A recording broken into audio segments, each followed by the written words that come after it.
The shop is full of things to do, but I think we're gonna start with this right here. Anthony's Yukon has been due for an update for a little while. One of the Pride 12s broke a tinsel a long time ago and just hasn't been the same since, and it's kind of just been sitting around. So we're gonna change out the subs.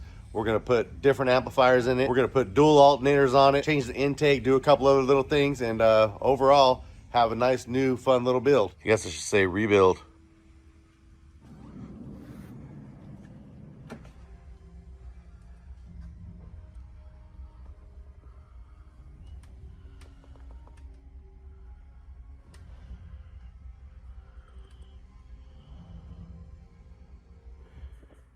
With the exception of the subs,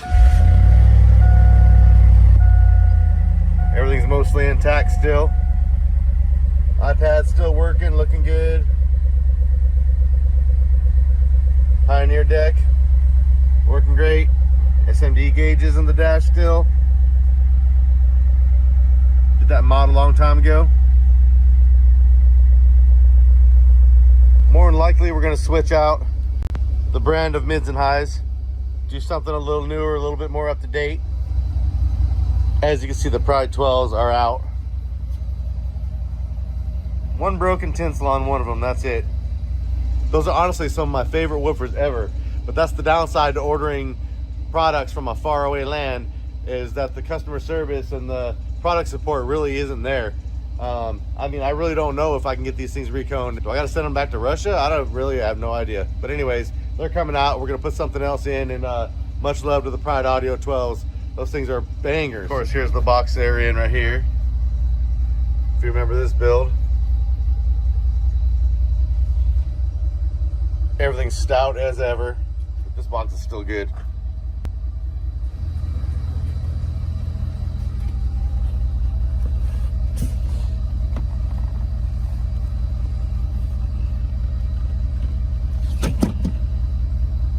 Got some excess power XP 3000s poking underneath the seat, helping out a little bit.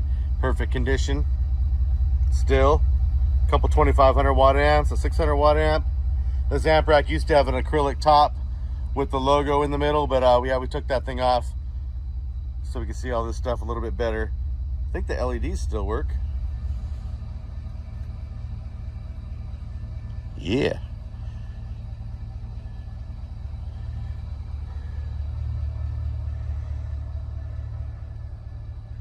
This was a fun build. It's got some of the original SMD distro blocks. Little half block down there, little fuse block. We're gonna take all this stuff out. Nothing too spectacular happening in here, but we're gonna do some upgrades nonetheless. We've got an excess power battery, AGM, one of the original fuse blocks when we first started making them, still in here. And we got a old school mech man still kicking out the power. Light blue, excess power, OFC, 1/0 cable going to the back. We'll keep as much of that as we possibly can. It's in good condition, it's in perfect condition. Maybe we'll add more to it. And even though it's not car audio related, we have a new intake from Banks coming in. One just like I put on my own Tahoe. So this thing's gonna be gone when we pull this off to do the dual alternator kit, which you'll see here in a minute. That's gonna also change. Yep, dual alternator kit right here, ready to go. Two red ones, I think they are. So a dual alternator kit, a nice air intake that has nothing to do with this car audio build, but it's still gonna be badass. Maybe some extra wires. We'll check on the wires that we have. We'll replace all the old fuse blocks with more modern SMD fuse blocks. We're gonna build a new amp rack. We're gonna run SMD amplifiers in here. We're gonna put a different set of subwoofers. I haven't decided what I'm putting in yet, but we're gonna put something back there in that box. And if I don't put them in that box, I'm gonna put them in another box. And some new mids and highs, some freshies. And this thing is gonna be brand new again. First step is to start taking things out that we're not gonna use anymore. And unfortunately, it's gonna be the box and the amp rack. Get it all cleaned up, get it situated, see what all we have available, what's left for using, like wires and stuff. Let's start with an empty slate. So as you can see, it's right in the middle of a work day, and I got a choice. Work with the noise or don't work at all. I got a dust collector right here. Air compressor kicks on all the time. So what we're gonna do is we're gonna start working, and I'm gonna do a little bit of voiceover, just do whatever explaining I think needs to be explained. So with that, let's get going.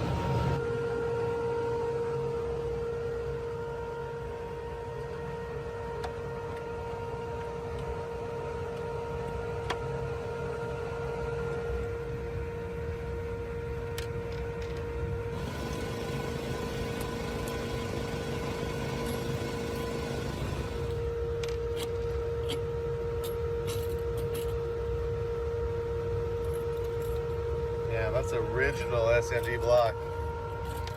We don't even make them like that no more.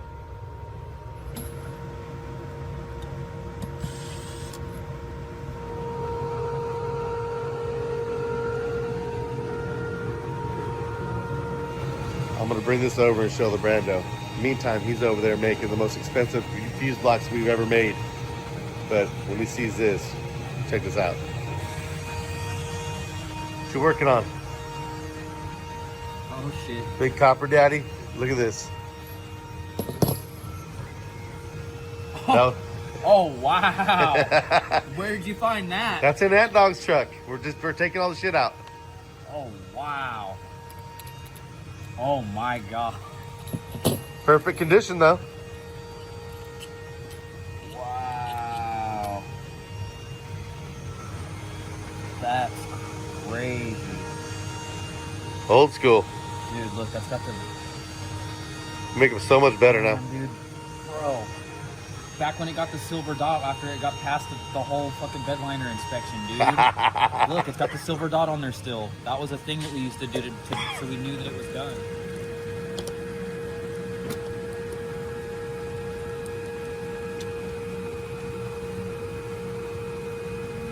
Yep, they've changed a lot, but you know what? It's still in one piece.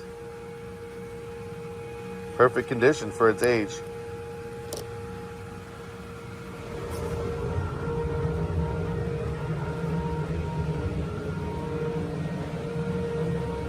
It's a little bit better now, but this thing's gonna have to go on the wall next to the original OG original.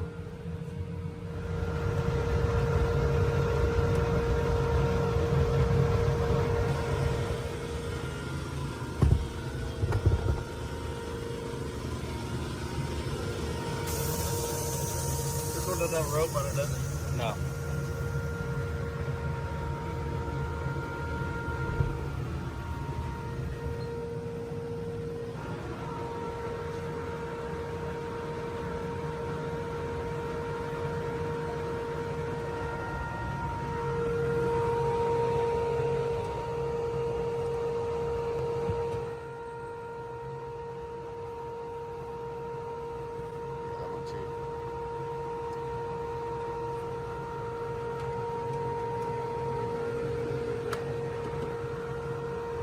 Never send that my way.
a lot of boring wire plucking, but gotta do what you gotta do to get it out.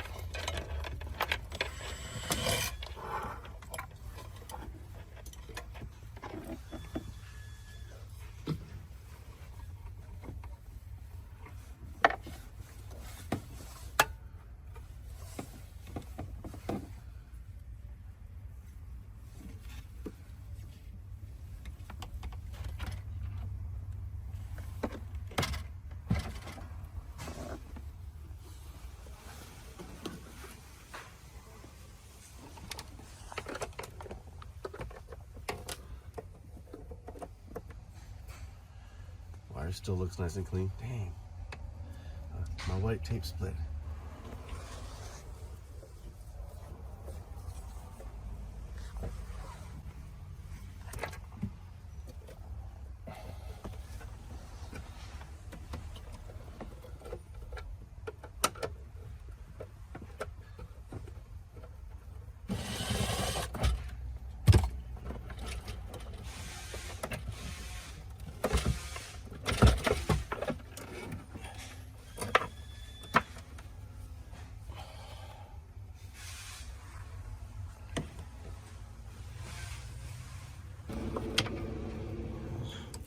Oh, we made these RCAs, huh? Yeah. Custom length. Use those somewhere else. Those are nice still. Rated, everything. Original half blocks too. The very first ones. Still holding up good. Everything's still pretty tight, bud. Yeah.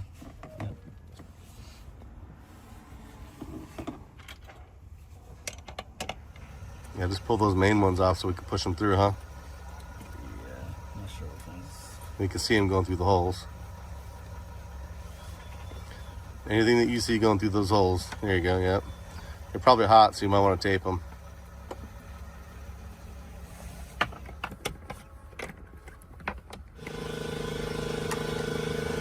Look at all that on there. There's so many wires on here. I have way more wires on there than I ever expected I would need to put on there, but hey, it worked.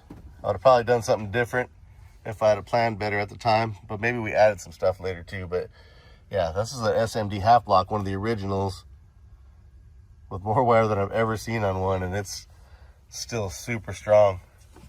All these wires are on there. I mean, they're as tight as they were the first day that we put them on there. I'm about to lose our LEDs any second now.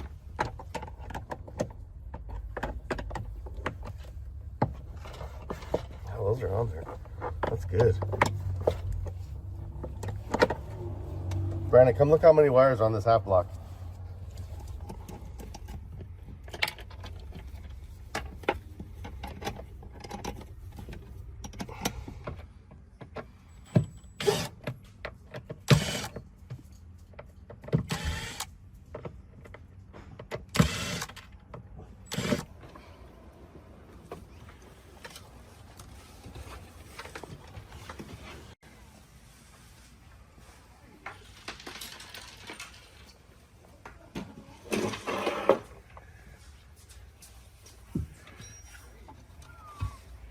Start looking good pretty soon. What a mess after you start cutting things and pulling wires. It was pretty clean earlier.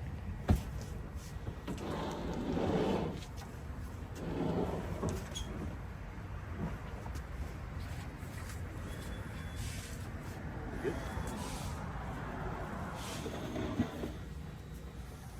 Yeah, as you can see, we're all done here. We got 3 positives, 3 negatives. Excess power OFC from the front. We're gonna reuse those if we can. I don't see why not. They're in perfect condition. They're not oxidizing or anything like that, so we're good. Nothing's in there anymore. It's all out. There's the amp rack. There's the box. Pride 12s, a couple 2500 watt amps, a 600 watt amp.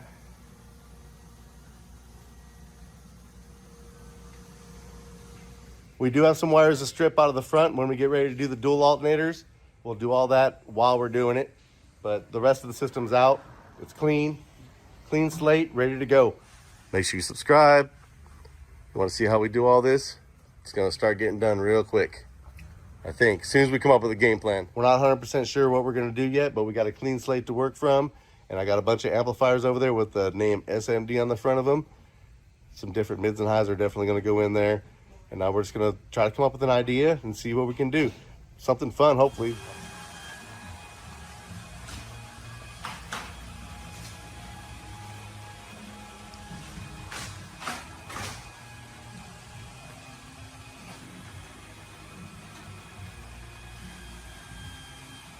Today we're going to start working underneath the hood a little bit.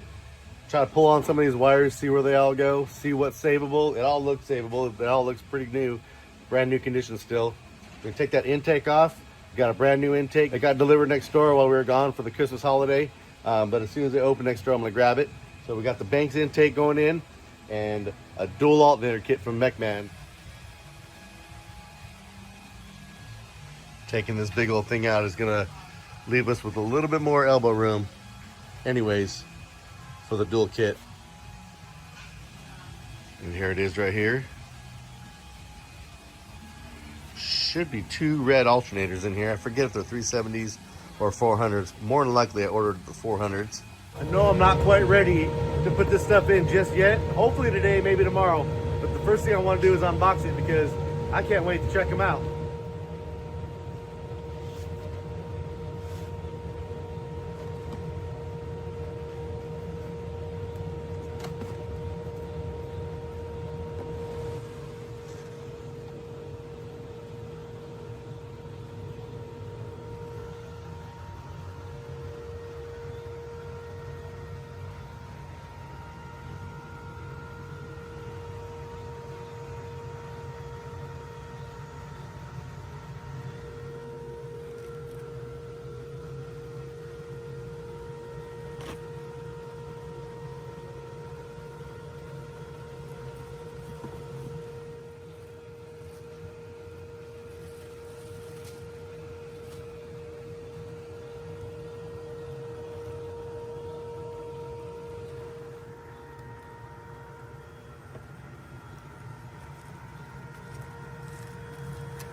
This is the one I've been looking forward to opening. We actually cut these here at the shop.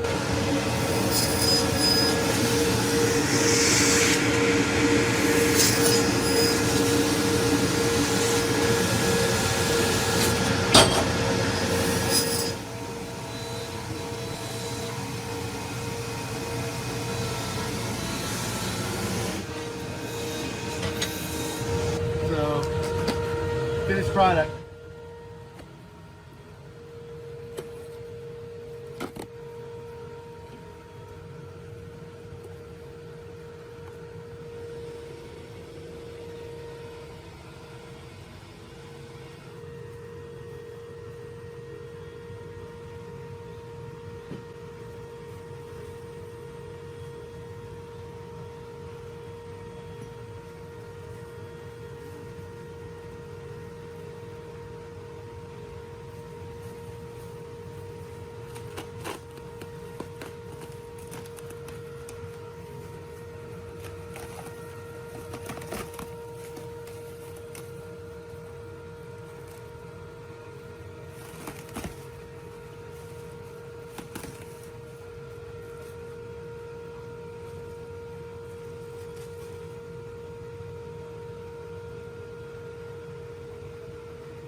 started.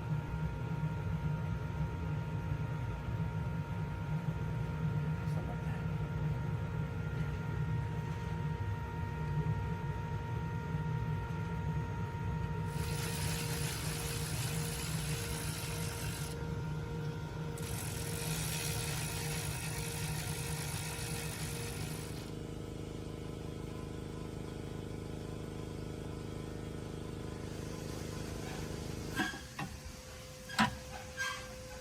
Yeah. Put the second one in.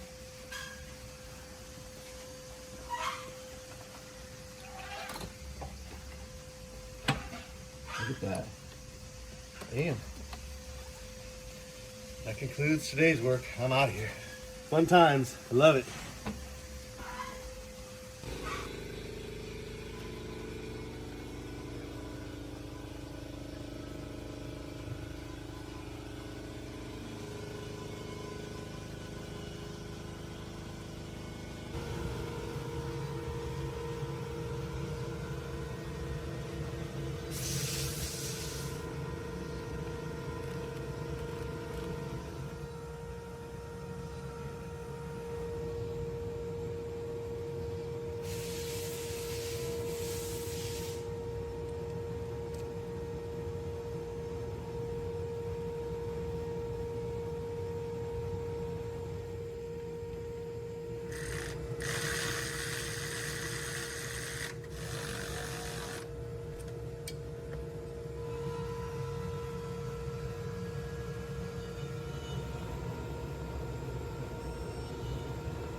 For the win. Hell yeah.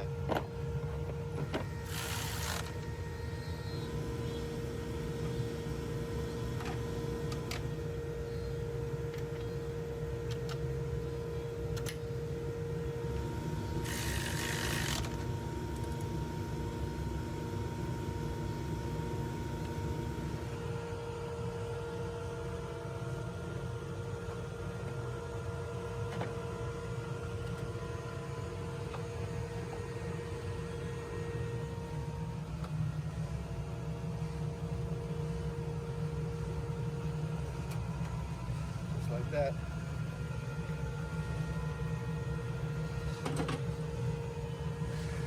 All right, these alternators are in, looking beautiful. The kit was a little bit of work, but not too bad, and the results are pretty amazing. I mean, we haven't turned them on and got them spinning yet. We're gonna verify that in a second, but onto some wiring. Now, I'm not quite 100% sure what we're gonna do about the battery situation. He's got excess power AGM in here, but we're thinking about doing lithium, possibly even a battery delete up front with the fuse blocks and the distro bars right here in this spot, and then all the batteries in the very back. I just don't know exactly what I want to do, but the number one thing I want to do is get this thing running again. Because if these alternators aren't turning and making power, I can't even move the truck. So we're gonna get it running, gonna get a couple of wires on it, make sure it's all working right, and then we're gonna take it to the next level as far as blocks and wire management.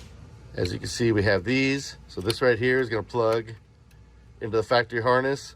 The blue wire is gonna run over to a switched power source, ACC. And this right here is gonna be the only wire going to that. And we're gonna make it look kind of nice. At least tuck them out of the way. And then we've got these right here ready to go. No need to grab brand new Sky High 2-aught when I've got so much scrap that's in perfect condition over here. These ones already have ring terminals on them. So I just got to put another ring terminal on the other end. And like I said, I'm going to get this thing wired up, looking okay, and get the vehicle running. And I'll decide later what I'm going to do. Of course, I got my favorite toy right here ever. Love this thing.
Just like that.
Okay, as you can see, we do have the new Banks intake ready to go, but I don't want to do all that until we know this stuff is actually working. So I put the factory intake back in temporarily.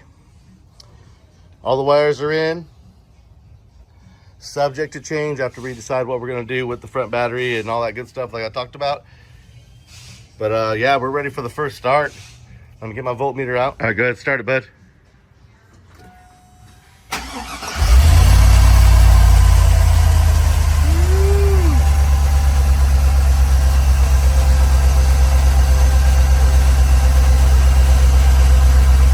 Everything's turning nice.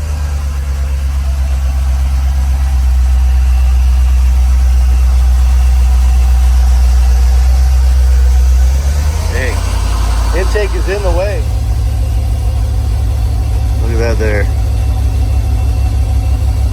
This thing's charging so strong.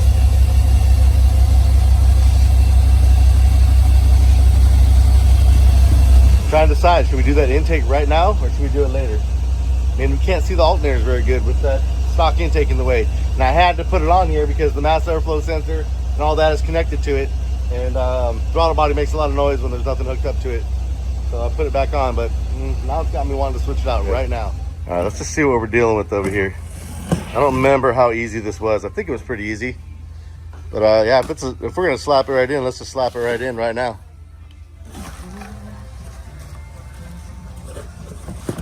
Look at that.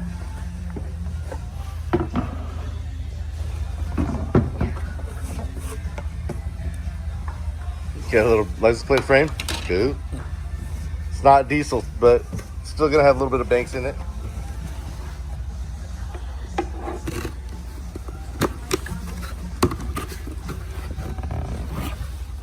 See that air filter?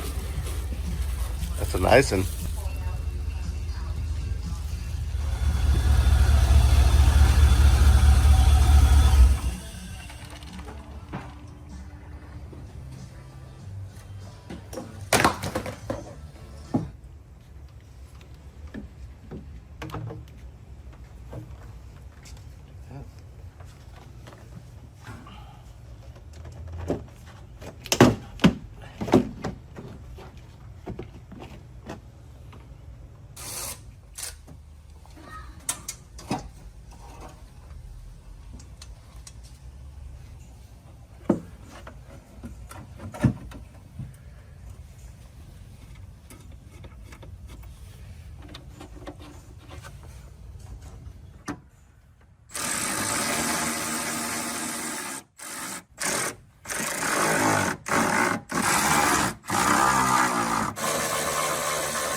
Just slip right on there.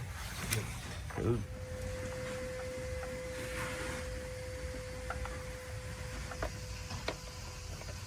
I think we're about done. What do you think? Yep. Oh yeah. All right.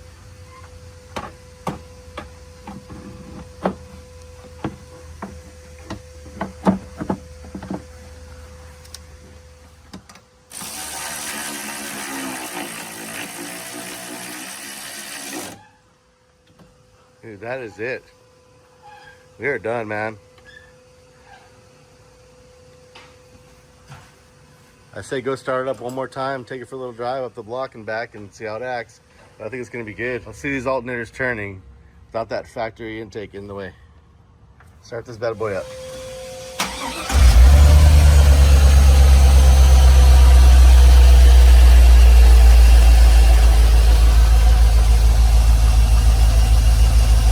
Charging good?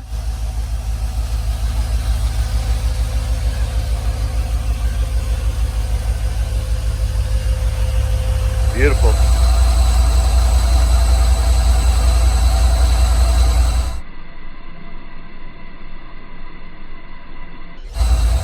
It's so strong. Give it some gas. Bring it up to like 2,000 RPM.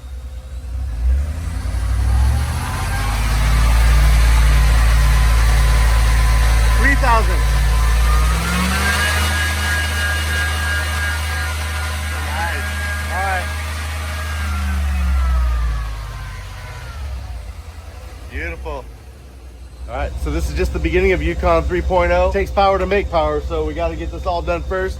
And even though we're not 100% sure how the rest of the wiring is going to be, we at least have a platform to build off of right now. So I say you take it for a little ride, Ant Dog, up the street and back a couple times. Make sure the belt stays on. If it doesn't, give me a holler, I'll come get you.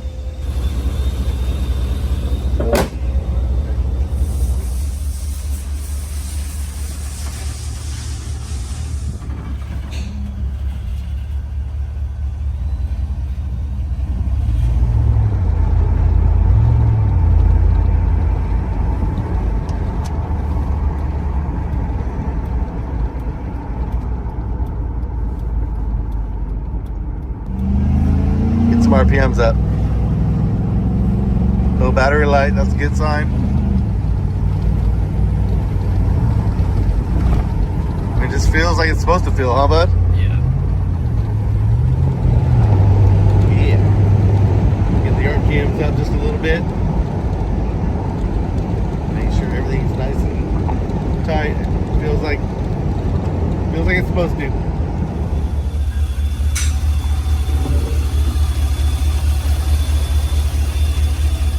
So overall, the install of this kit really isn't rocket science. I could probably do it in a fraction of the time the second time, but be prepared for a little bit of work, but totally worth it. I really love this kit, and not just because we cut the metal here on my laser at this shop, but it actually is a real nice kit. It's super solid, looks beautiful, and highly functional. Nice and straight. They engineered it very well over there.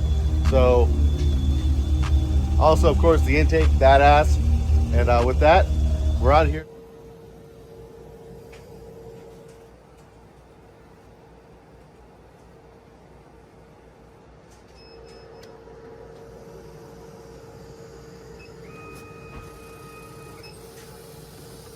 So I really didn't show the fitment part, all the tries it took to get this shape the way I wanted it, because I wasn't sure what I was doing yet. But by the time I figured out I liked the profile, we already started CNCing. So we're gonna jump right into that.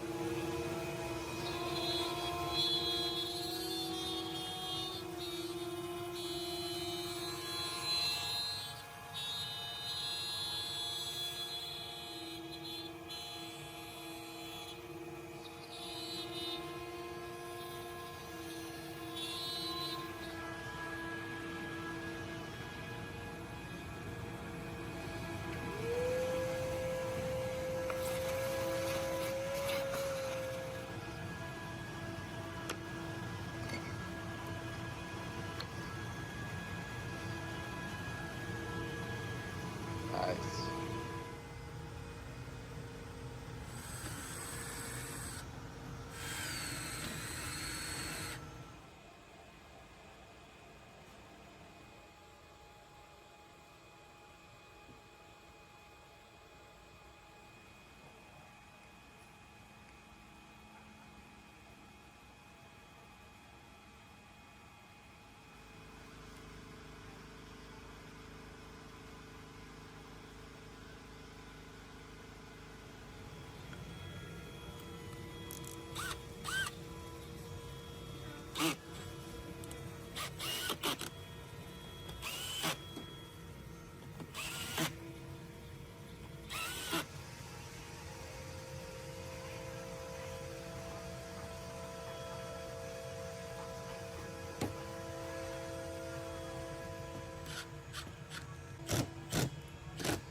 That's it.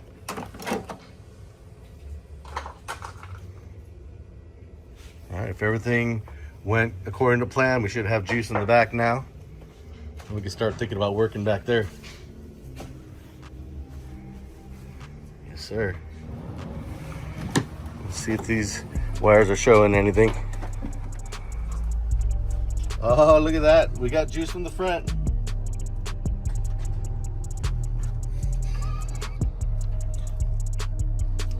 Yep, we're good to go. Now we're almost ready for round 3 or whatever it is.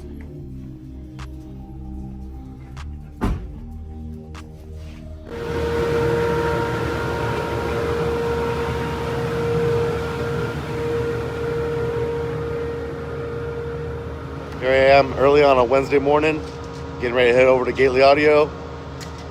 We're on the back portion of this build, and it's time to start thinking about a box. Not just a box, we're gonna talk subs. I think we're gonna run 4 Gately Audio 15s in this thing. That should bang. So we're not just gonna run Gately Audio 15-inch subs in here. I'm gonna go over there, I'm gonna sit down with Bobby, and we're gonna talk about the kind of box that I want, some of the features that I want, the tuning that I want, and we're gonna come together and we're gonna build the box over there. And if you've been following my channel for any period of time, you know I build my own boxes. I've been building my own boxes for almost 40 years. But I like to go over there and I like to design with Bobby, and I love what he's doing. And when I go over there and we build boxes, it keeps his guys busy and it gives me an excuse to say his name. And I always love to bring my friends up and talk about them online whenever I can, especially if they do amazing work. So we're gonna head over to Gately Audio. We're gonna talk about some options. We're gonna take some measurements and see what we come up with. Shouldn't be super complicated, but it should still be amazing. There's gonna be an acrylic window somewhere in the mix, probably some LEDs, and definitely a lot of bass. So let's head over to Gately's and see what's cooking. I mean, I've got a really good friend that builds boxes for a living.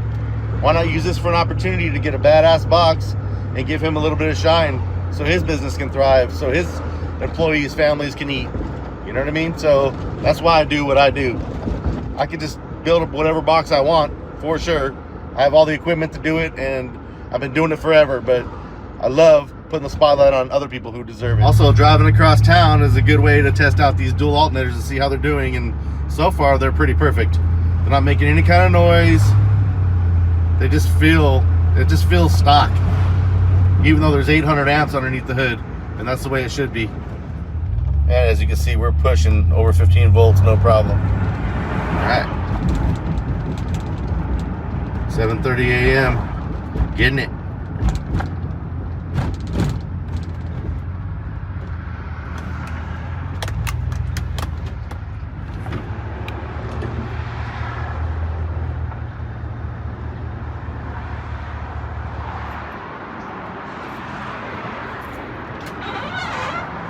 Yeah. Hey Bobby, are these them right here? So we brought the Yukon over, standard issue Yukon, cargo area. We got a tape measure. Just gonna take a little look real quick and see what we're working with. We already know what we're working with, but maybe a little bit of confirmation. And then we're gonna sit down and squeeze a couple extra inches in that thing. I don't know, man. Your very special box, right? That's right. Well, not only that, but we need to see what we're working with for the amp rack too. So let's head out there and we'll take measurements together. AKA, you'll bust out the tape measure and take measurements for us.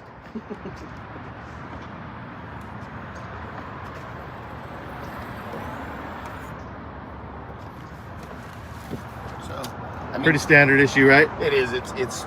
We're just trying to figure out the maximum space so you can, design your amp rack behind my enclosure. So like I said, I've been building boxes my whole life. I can build this at my shop, but it's an absolute pleasure to come over here and get to work with Bobby and get to see what he's got cooking in his brain and basically tell him what I want. Oh, he needs out. I just heard him. You know what? If I open this door, you better not be naked. Damn it! I'll put it away. All right. It's cold out anyway. It kind of put itself over.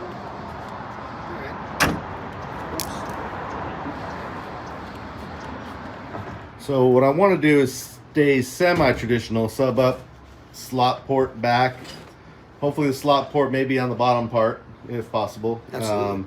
Maybe we could do a little acrylic window so we can see those subs. And basically just make it Gately style with a couple of little standard issue stuff that we always like. Yes, sir. So after today, we'll probably have a good idea what this box is going to look like. He's already hauling ass on CAD. And then from there, I can see what's happening. And I'm going to start thinking about what I'm going to do with the amps. Then I can line them up and see how much room I have to work with for the amp chamber. And it is going to be some sort of a chamber because I like to put them all in an enclosed area and then fan cool everything. That's just how I did it. So how many Qs per sub were you thinking? Like 3, 3.5, 3 1/4? Just over 3. Just over 3. Yeah, so yeah, something 3 and 1/8 ish after 3 all. and 1/8. After all displacements, that was you had to outdo me just because I said 3 1/4, huh? Well, that's where the box lands. I say 3 and 1/16. Okay, 3 and 3/16, 3/32 of a foot, approximately.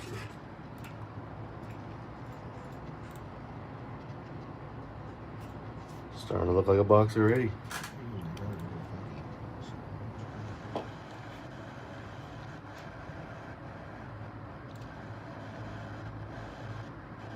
So what are we thinking? Some 1-inch Baltic birch? 1.25 inches. 1 1/4. Sounds good to me. 1-inch acrylic window. Some kind of a logo on it. Probably 1.25 inches or 1.5 inches. 1.5 inch window? Mm-hmm. No, that's pretty wild right there. So we're talking about an LED strip too, huh? Yeah. I like that. Are we gonna light the inside of it up? Or is the light not gonna pick up very good on the brown? Oh, it's gonna light up real good. It's definitely starting to look like a box. So there's the front panel. Big Front panel acrylic. here. We'll put a big Gately and an SMD on here or something like that. We'll engrave it into there. I can already hear this box bumping. That slot port right there in the bottom. There's just something about it in a Tahoe. 182 inches of port area. Still got a bunch of chamfers to put everywhere, radiuses and stuff, but You're gonna make it nice and long.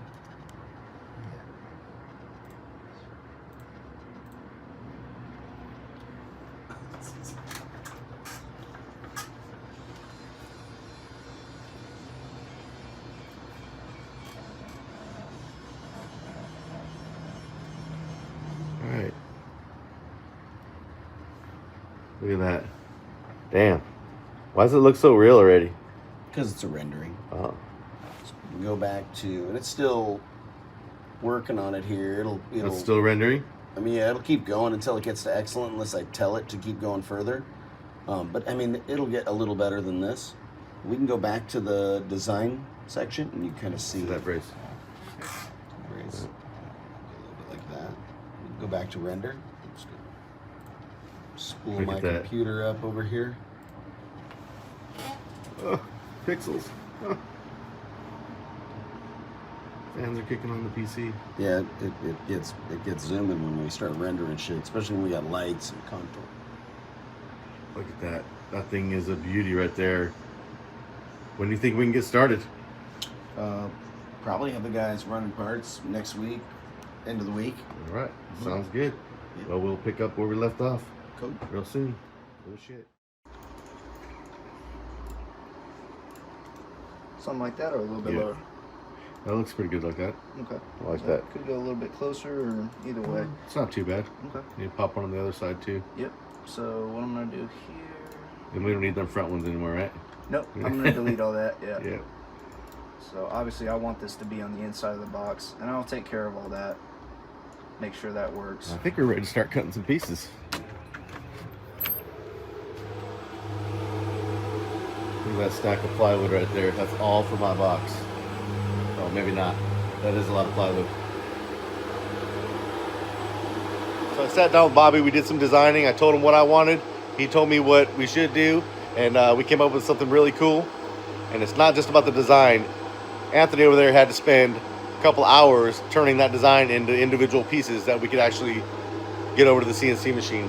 So you don't just hit a magical button and out pops a box. There's a lot more to it. So we're here. It's early in the morning. We're going to start cutting our first pieces. This it right here? Yep. Let's see some of this. Yep. So this is the initial one we're gonna start with. Super simple one. You know, just your baffle, your bottom. Looks like your back, and one of the little port flares. The second one will have a lot more, you know, in-depth contours and shaping to it. Just with the certain flows that we do on this one here and parallels to get that nice curvature to it. Yeah. That one, you know, take a while, probably take about an hour or so. That's Okay, so we got 1.25 Russian Baltic birch or just Baltic birch? Russian Baltic. This shit is not playing. Mind that little chip. Somebody got a little too aggressive. It's alright, we're on the CNC machine. All of them right here. As you see, that second one, like I said, it's gonna be a big file, so almost 6,000 on that. Everything else is pretty smooth though. That was good.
Horse.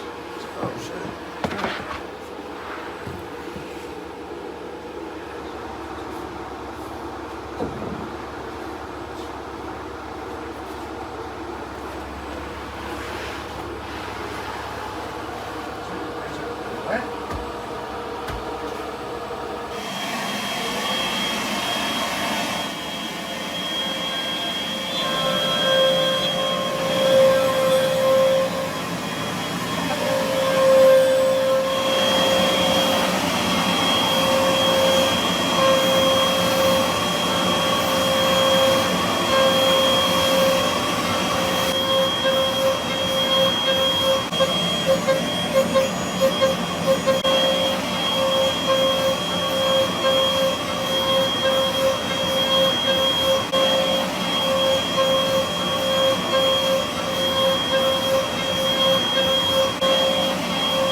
We got the ball nose bit coming through. It's gonna do exactly what it just did one more time and clean everything up.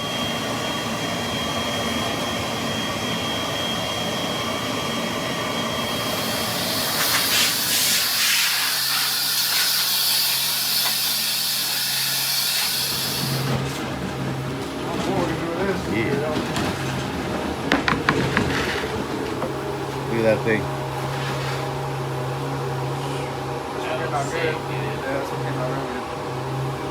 Bad as hell.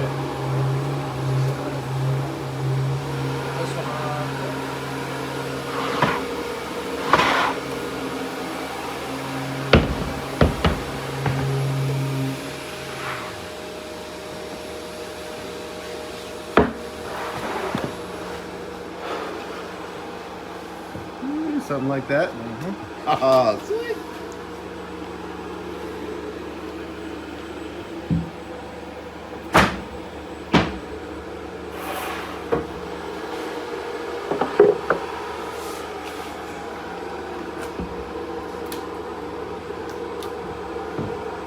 Look how thick this plywood is, man. This will give you an idea how thick it is.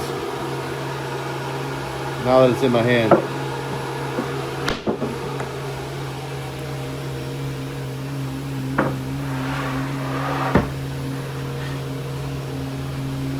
Bad as hell. Alright, we got a bunch more pieces to cut.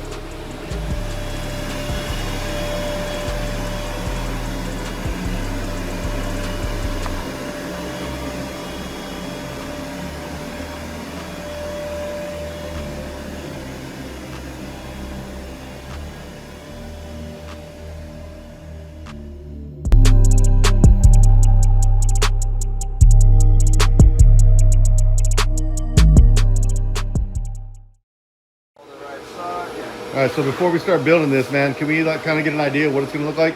Yep. Like stack it up a little bit and fake it in a little? Yep. Yeah, the boards are so big and square and heavy, they should kind of hold themselves together, I think. Kinda. This will be, looks like you're looking at it from the front. It'll be your right side. This thing just slides on this way. What's that groove for? This one here, Yeah. this is for our placard material that we inlay inside of this to cover up the fastening screws that we put onto the, you know, the sides.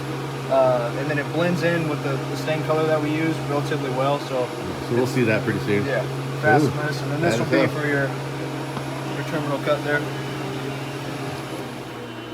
That one goes right there. We did a terminal on each side. So the wires on the inside of the box will actually be uniform. We could have put them both on the same side, but trying to make the wires when you look through the acrylic look Grab this right there. straight.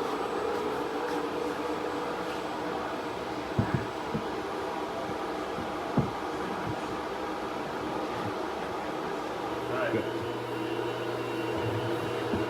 See, now we got on the damn forklift. So this thing's about ready to be put together, or are you gonna do some more stuff before we start putting it together, or what? So every enclosure we get comes off the table pretty much ready to go, ready to get assembled, gluing and screwing. But before we do that, we want to make these things look as finished as possible beforehand. So we'll typically sand all the parts, get everything routed, sanded, making it look like a piece of furniture. So that way, when it does get time to, you know, get stained and get that final layer on, it looks perfect. We don't have to go over anything else except for the outside. Obviously do some more routering and sanding, but the inside, especially in an enclosure like this one where we have that big acrylic window, we want to make sure that the inside looks as clean as possible. So even though it's already up to my standards and ready to be built, you guys are going to take it to another level moving forward. That before the first screw even hits it. Yep. So that's why we come to Gately Audio, telling you right now. See these main pieces here, and then after that, start assembling stuff. I mean, I can assemble like part of the port assembly right now, the two little brace pieces, and then get those. So no one's ever even going to see this. So why do we still sand it? I don't get it. So we sand it because, one, it's for us. We want to make sure these things are as perfect as possible. But also, in case anyone does reach their hand through there, if they're wiring up subs, we don't want any type of sharp edges or any type of splinters occurring when they are wiring stuff up. And then also, it just looks good. Yeah. You know, the finish is much better. When you're looking inside the enclosure, you can tell that this, you know, had some work done to it, and it looks beautiful at the end. What is this, one of my braces or what? Yep, this is your main brace that's going to go from the baffle to the bottom of the port wall. How And thick the is this? Inch and a quarter? Inch and a quarter, yep. Yeah. That's a serious wood right there. Yep. So we're ready to pull apart the dry sample and get sanding or what? Yep, Cool. exactly. Good. Can't wait for the first board to actually get put together.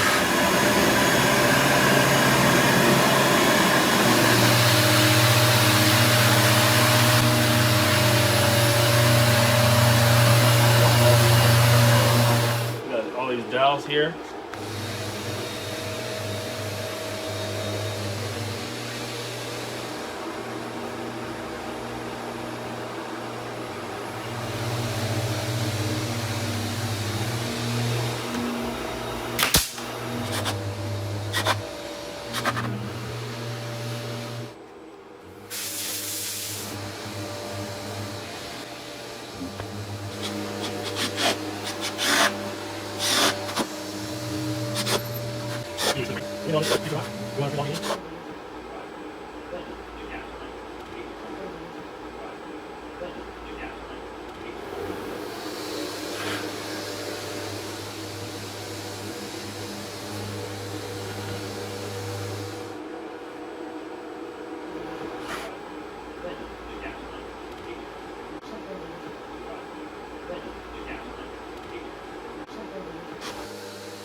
So that right there is the top of the port, and the opening is going to be where the window goes.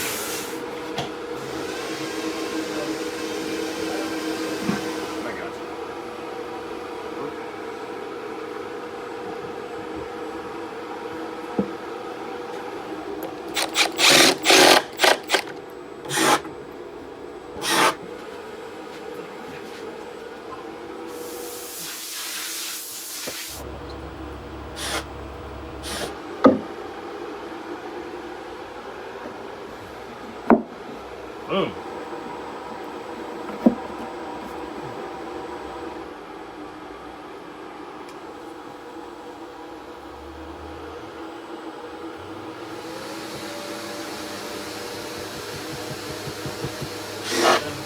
Icing on the cake. So all we got left to do right now is the back and the bottom. But before that gets done, it's got to be sanded and touched up and make sure everything is perfect. Then it's going to get stained on the inside, at least. That way it doesn't have to be done through the acrylic window.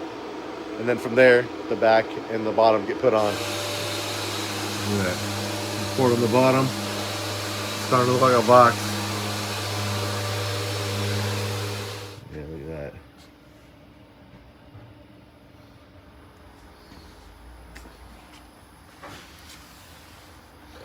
It's gonna make a mess. It always does. That's why you start high and go low.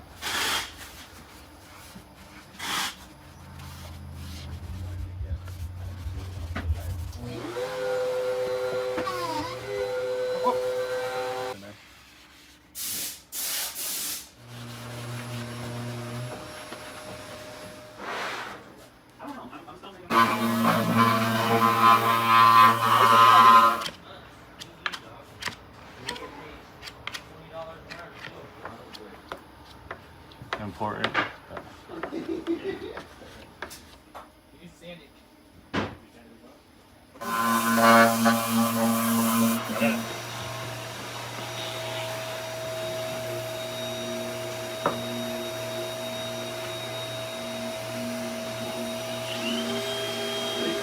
Legit the bottom side of the port that no one will ever see. You will never see this.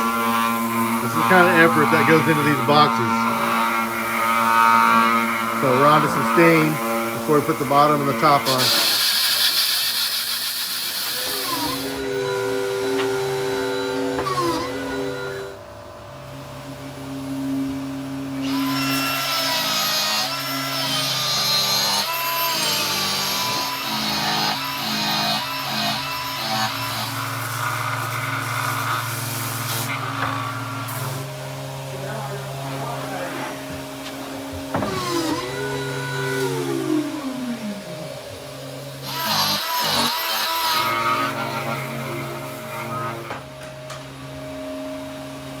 How nice that is.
Make sure your Look at that port.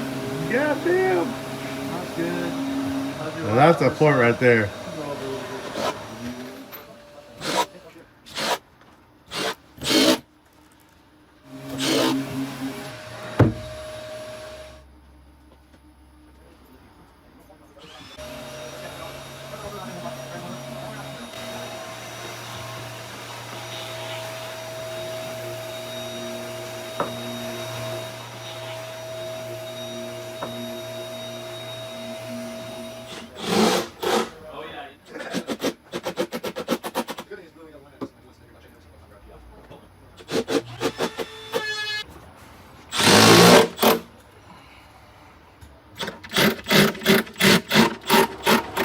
Here we are. The next day, it's all sanded up, super smooth. A lot of care has been put into that. And it's time to start staining the rest of it. See what that grain's gonna look like. So after that was done yesterday, how many hours did you put in that thing sanding it to get it to be that smooth? So this is all in all about 3 hours. 3 more hours of sanding? Yeah. So 3 hours of flushing, sanding, filling, sanding, and getting it ready to be where it's at now. Like I said in the other clips, so much care goes into these projects that you're getting what you pay for, period. So let's get this thing looking like it's supposed to look.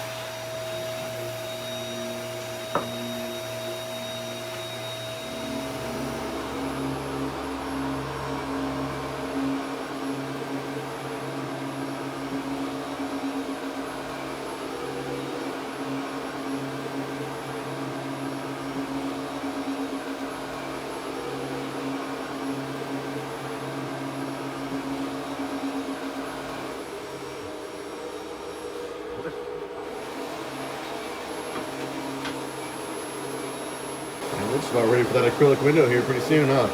Yep. Badass. Acrylic window and lights, and subs.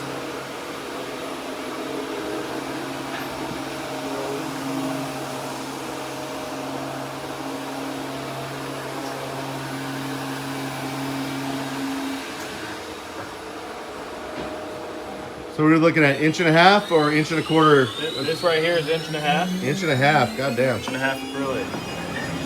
Look at that. All right, so what are we looking at here? We got a little double-side machine going on here, so it's gonna come in. It's gonna do this hole cut out first and a little pocket here in the window, and then we'll flip it over, and using our drill points, we'll put a couple little 5mm dowels in it to hold it to our table when we flip it. That way it can do our reverse pocket here. As you see, we got the 1.5 inches. This shit is no joke right here.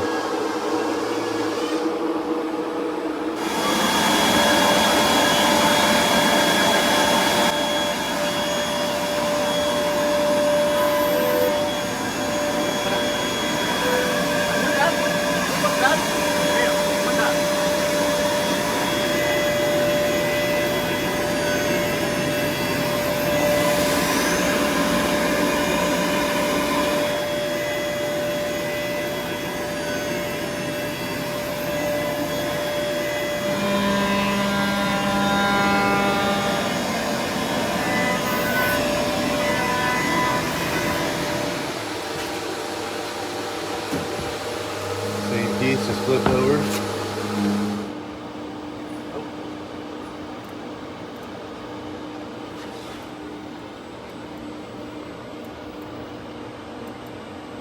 Yes, sir. It's pretty sick. Love it. Let's cut it.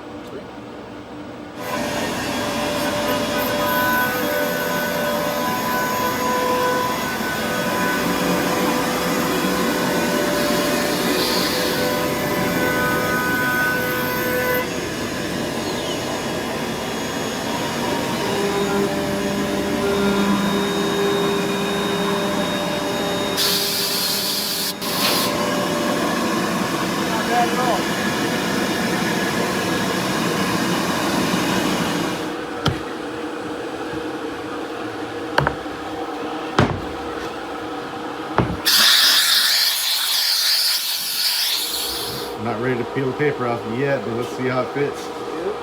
Let's see if it even does fit. I don't know, man. It's a moment of truth.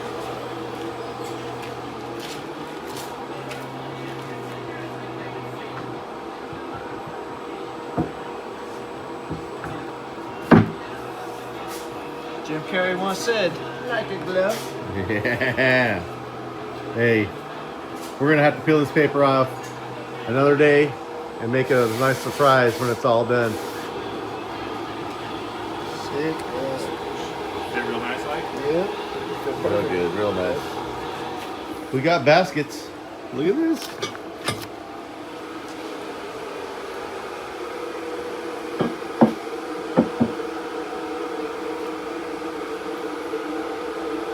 Yeah. You can tell these are the new baskets. Oh yeah. New Gately Audio baskets. Yeah. All right, so these are the baskets for the 15s that we're doing, and we're doing the Relentless series, right? And these are gonna be taken out, and we're gonna shoot them. We're gonna get shot red because everything's red and black inside that truck. So that's the plan so far. Gonna take these with me, get them done by Jay, paint by Jay, and put them back together. We're gonna build them right here in the shop. Yes, sir. Woo-hoo! Well, in my office. Oh, well, yeah. you know what I mean, over there. Fancy you know, over the there. other shop.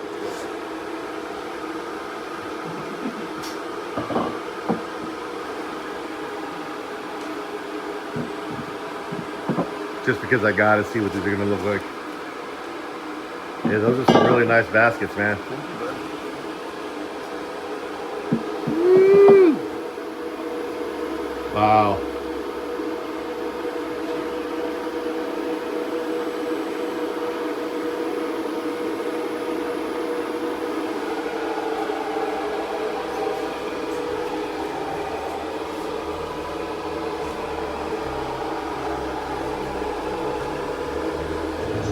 All right, we got these baskets. We're gonna shoot them red. Got a cool little color of the bro. Jay's gonna paint them up. Yeah, we got paint by Jay here. Let's see what we're looking at, man.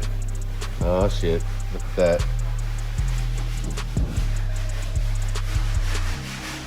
It's gonna look sick. Yeah. What do you think, man? You wanna do these baskets or what? Oh yeah. Cool. And we're also gonna do the trim on that acrylic window, so should come out sick.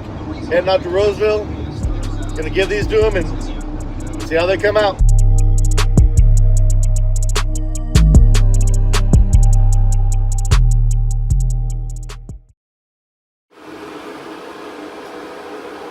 Woo! Wow.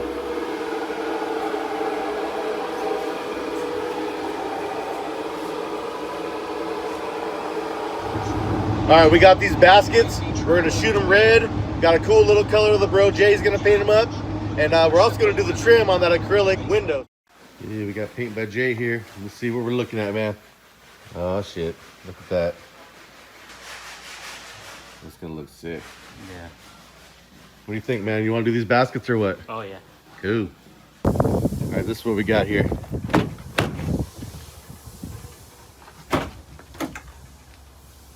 We got some baskets for Gately Audio 15s. And we got this acrylic window. Gonna need to put a little border around the outside, same color as these. And that's pretty much it. Yeah. That's sick. Oh. Yeah, what you think, man? Yeah. Cool.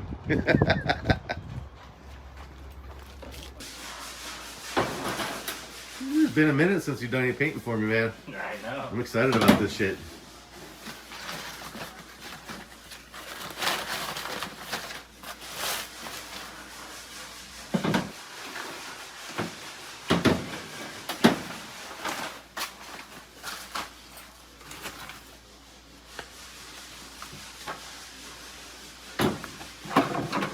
So this is what we're using right here? Yeah. Executioner Red, is that what it's called? Executioner red from the spray source. All right, so these baskets are chrome. They're gonna need to be prepped, then they're gonna need to be primed, and then the base coat. And I'm not gonna sit around the shop and watch him do all that. We're gonna check back in right when he's getting ready to do the painting. We'll go in the booth like I used to back in the day. We'll show you the process and the outcome. So we'll see you back here in a little bit.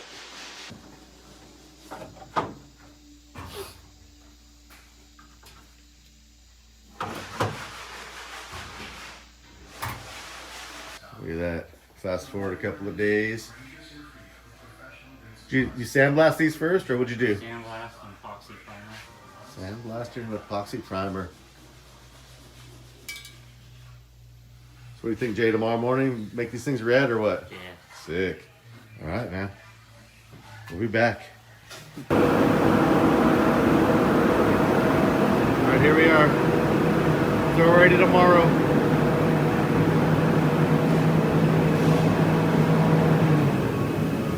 Time to turn these things red.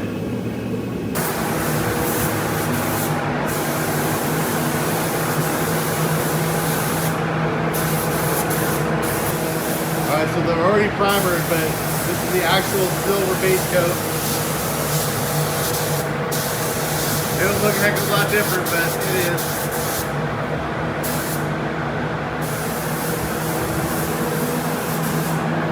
Then the red goes on top of that.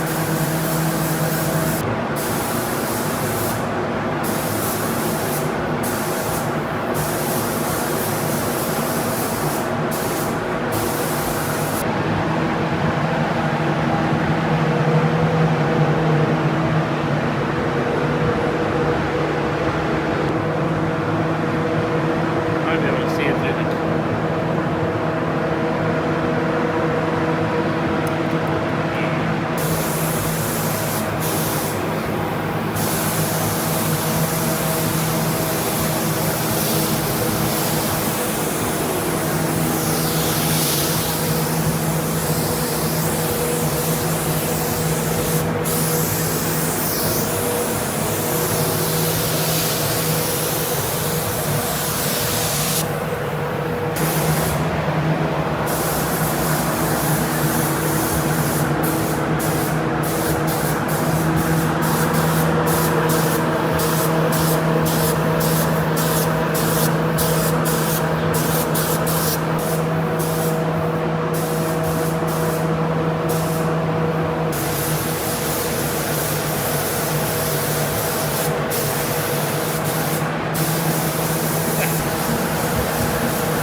Should we put some candy? Yeah. I mean, if you want to. It'd be sick as hell if you want to put some candy on there. You got enough? I think so. Oh, shit. Hey, instant decision to candy him up. It's literally candy. Lollipop. Look at that. Hey, these are the benefits of having a good buddy that's a painter. It's like, let's throw some candy in there. Cool. Candy it up. And now we're on it.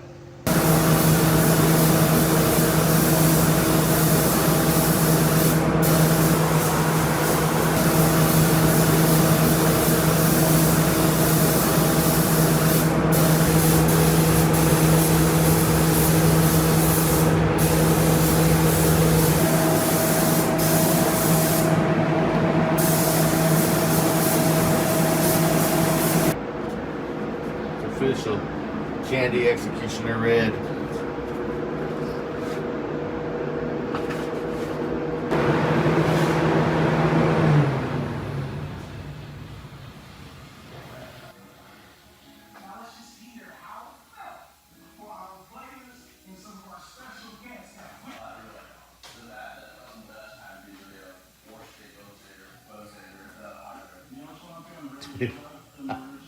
He knocked it out of the park again.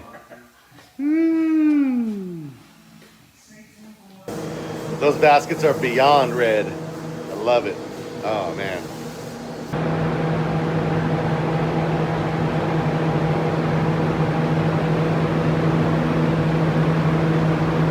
So when are you thinking these are going to be ready to go? Ready for pickup? Tomorrow morning. Tomorrow morning? Tomorrow morning. Yeah. Hey man, they look beautiful. Like everything that you've always done for me for over 10 years. Hell yeah. I love it, man. So, all right, I can't wait to see it in the morning. And all right, I'm out of here. See you in the morning. Yeah, they're here. Let's see what these things look like on the sun. Let's bring them out here. Give them a couple twists and turns so we can see that shit breaking.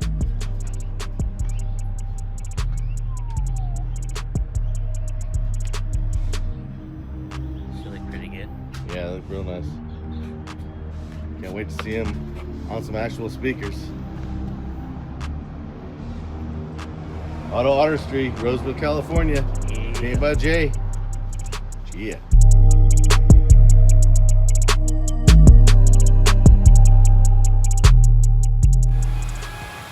Alright, so this is what it's looking like for the subs.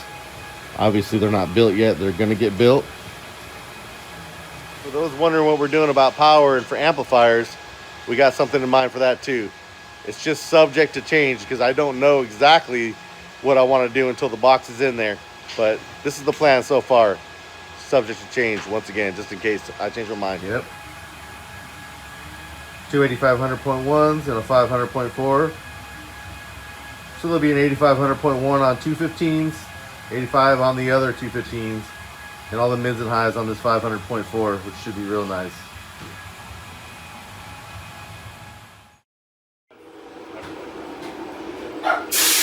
They look a lot different in the shop than they do out there, but we got the baskets. We have the acrylic. Alright, so the plan is to come over here, get the box, put the acrylic window in, see how it all looks, and bring the box home. That way I can start planning out the amp rack. I can't really do that until I have this in the vehicle, so we're going to put the glass in with a couple of fasteners.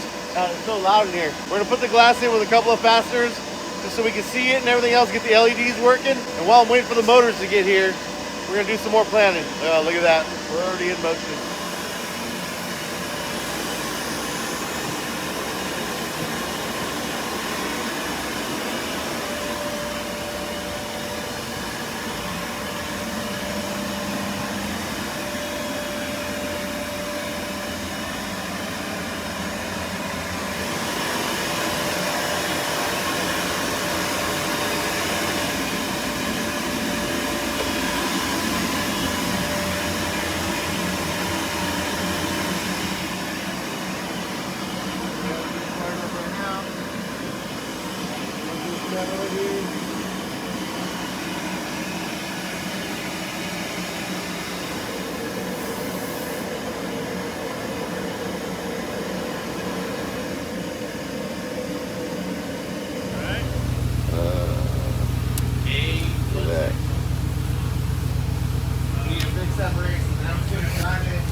Got a cool little look to it. This side was already done. A little matte black. We got terminal cuts to do. We're gonna do those at my shop. What we got here? We're all wired up, ready to go. We're all wired up. For the most part, this is kind of just a test to make sure the lights are doing what I want them to do and there's no dead spots or anything in them. All right, let's see. That's why I have the rest of the wire. Oh yeah. Can we peel the paper off? Oh dude, I would love to peel the paper off. Absolutely. You want to put it in the box first or not? You asked that question, you know me, you asked me, like, you call this guy, so easy to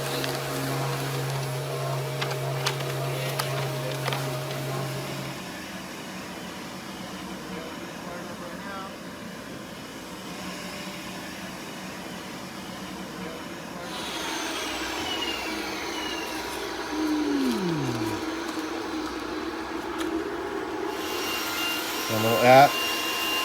Oh, dude, this is way too fucking sick. Let's mock it up. Let's get it in the truck. I gotta see this.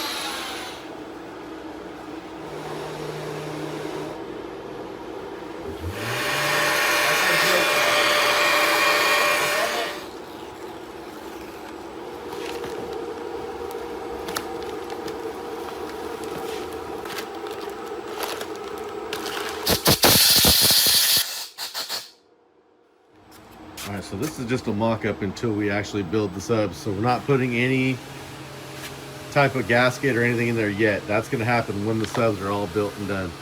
We just wanna put this in, put a couple fasteners in, see how it's gonna look.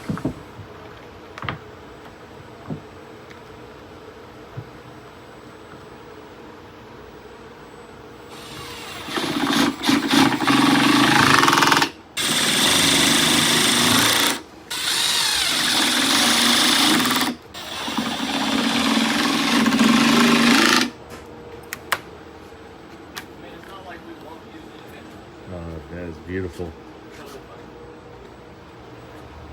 look at that thing. Turn it all red again, just solid red for a second.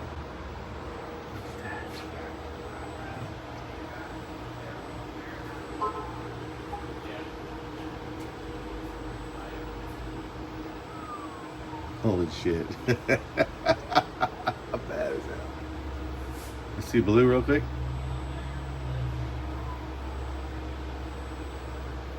Sick.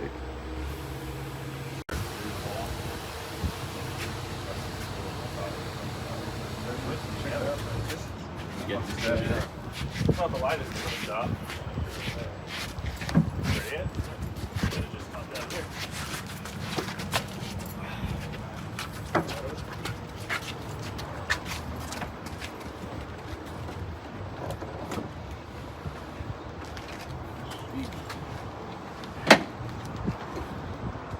I thought I said leave me room for some amps. Like a glove. Look at that! Sick. Ant dog, get out of the sick ass box. I've got to put the basket in. Yep. I don't think there's much room for amps in there, bud. You're gonna have to do some work there. We'll figure something out. I guess.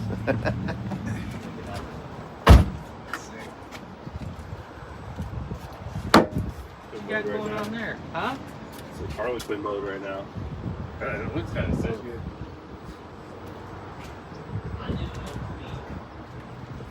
All right. Check out what this shit's looking like right now. Yeah, oh baby.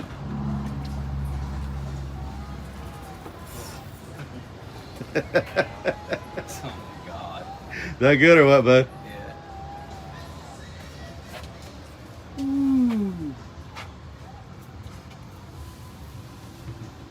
You're definitely gonna be wrong dogging. Mm-hmm. All right, this build is starting to become fun.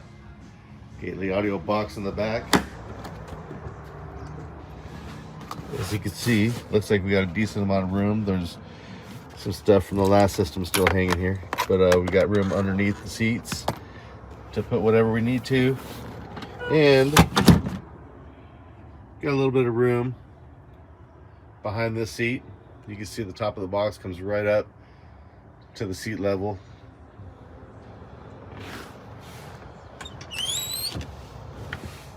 So it's not a lot, but it's something. Might be able to work with that. Let's see. Hey, Anthony. Hey, can you grab them amps real quick? Bring them over. Yeah, wait till you guys see what we have planned. It's just a plan so far. We don't know if we're actually going to go through with it or if we're going to change up at all. But this is what the plan is. Yeah. Set them right here for now. 8500.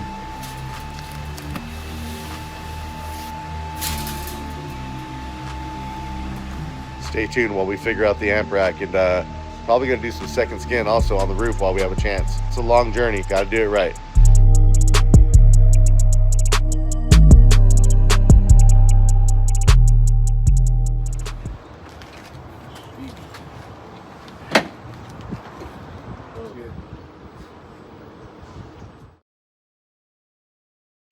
So the box obviously came out super sick. All I have right now is the painted baskets. We're getting ready to build the subs any day now. Right now is a good time to do the thing that I dread the most: sound deadening the roof.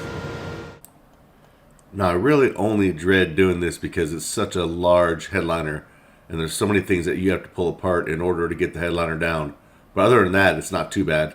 The fun part is the actual deadening. It ain't gonna do itself though. Time to get busy. As you can hear, it's way loud over here next to the air compressor and the dust collector. So we're gonna go ahead and take this operation outside just to try to get away from it a little bit.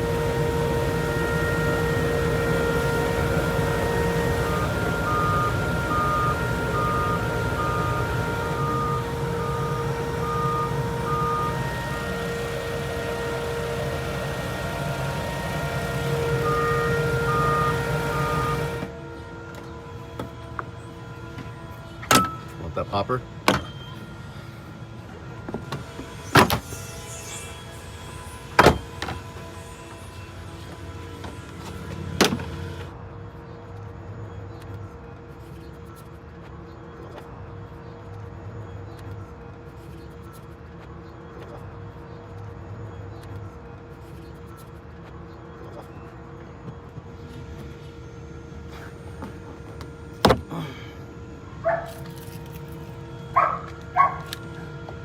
This is 10 millimeters for sure.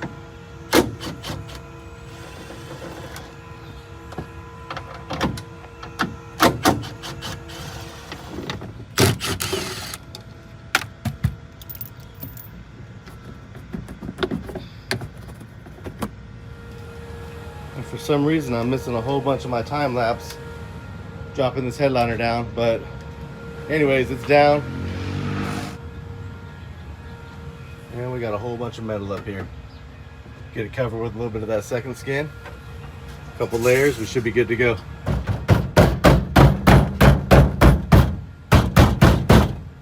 It's actually not as bad as I've heard before, but his foam is still in place. But still, it's just pure metal, so we'll fix that up.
Yep, right there.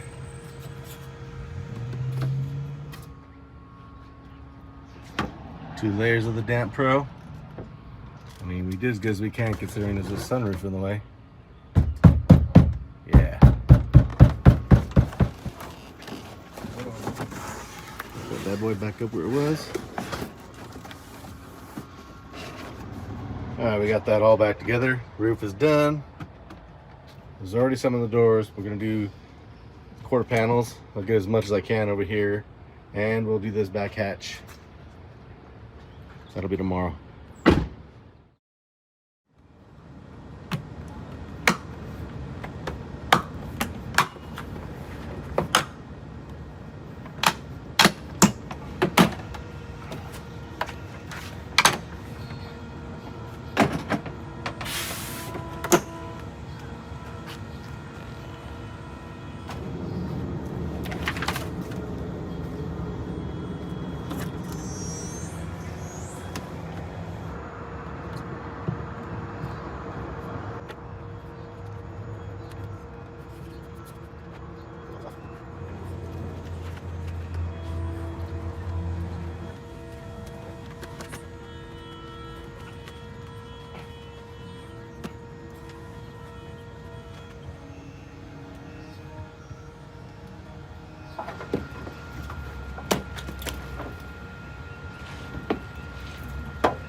This is a lot of work, not even to the fun stuff, not even to the electronics yet.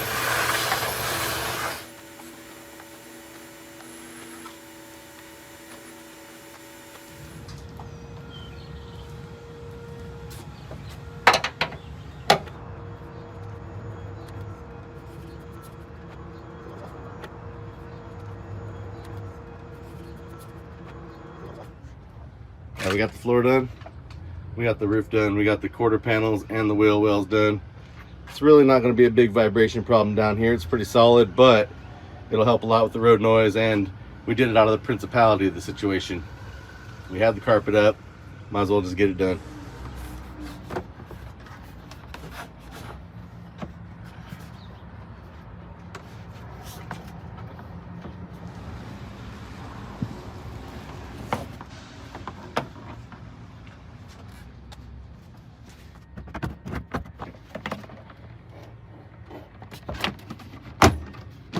Love that sound. Snappy.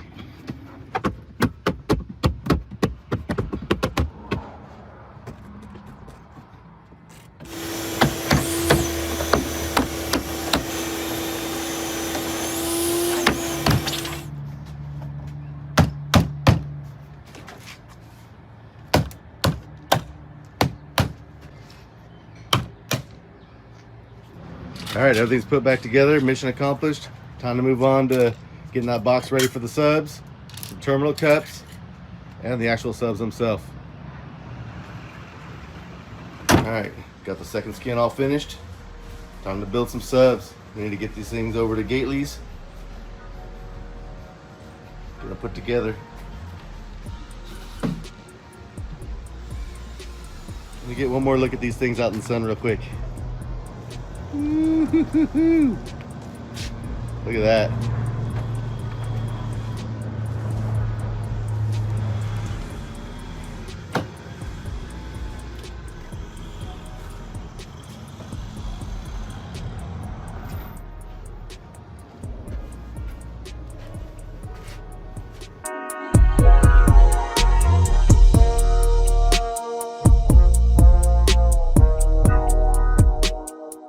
All right, got the second skin all finished. Time to build some subs. We need to get these things over to Gately's.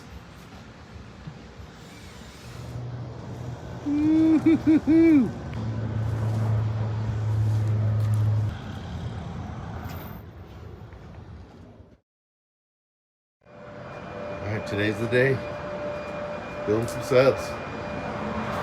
Alright, just getting started with this. Let's see what we got here. All the parts it takes.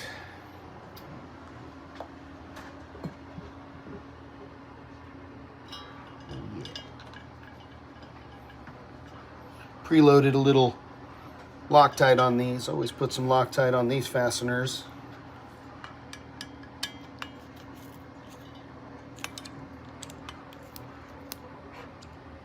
So one of the first steps to building this woofer is getting our triple joint ring adhered onto the coil, or the coil former rather. And I designed a little 3D printed assembly jig. So what I'll do is I'll slide this little guy on here. Put my little jig in place that sits nicely on the top of that coil. I bring this guy in and I just gotta kind of hold this in place while I glue it, which Perfect. Then you don't have to mark it every time, and I have to mark it and measure and check. faster and more efficient.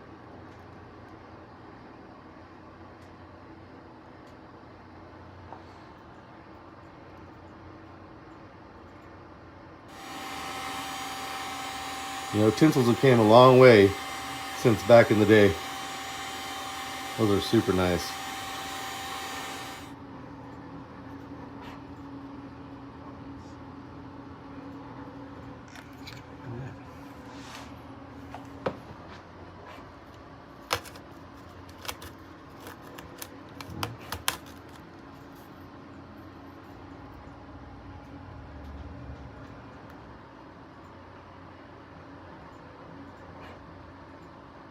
It looks like it self-levels a little bit too. It does pretty well, yeah.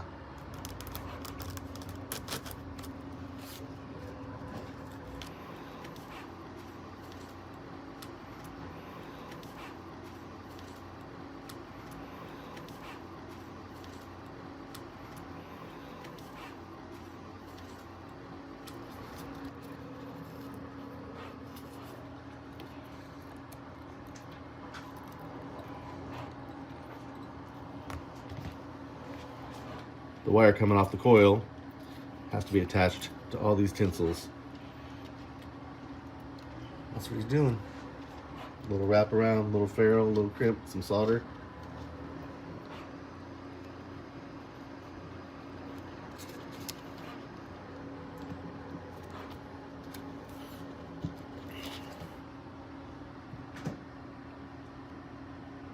Just a nice little drip in there.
Starting to look like a sub. It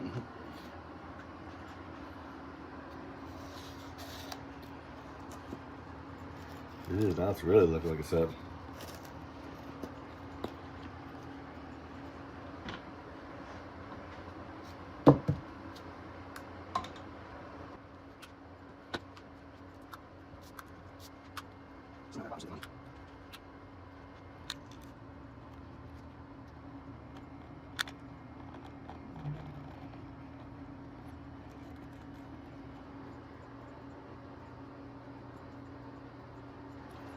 And then you put your shield right in line with that.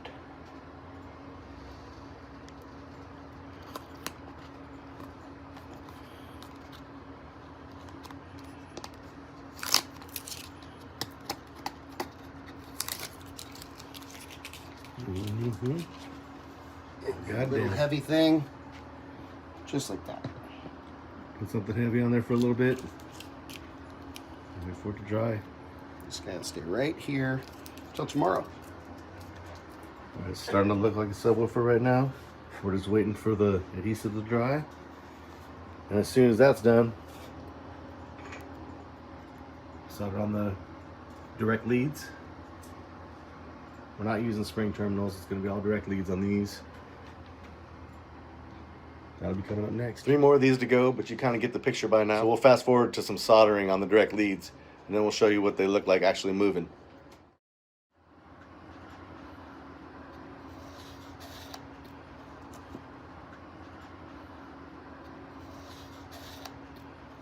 Tuck this guy in here. I give it a little push, and then I pull this guy back over it until I'm like perfectly flush. Squeeze and squeeze and squeeze. And then I get way up here where I got lots of crimp. And get this guy like this. Okay. Couple little ferrules. Now it's time for some solder.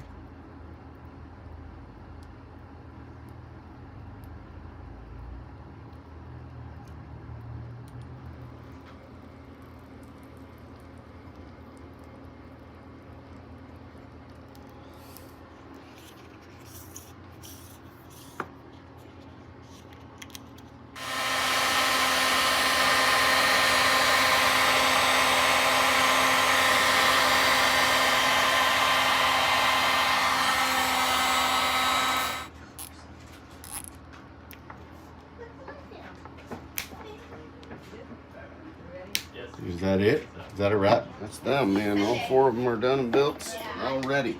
Sick as hell. Yeah.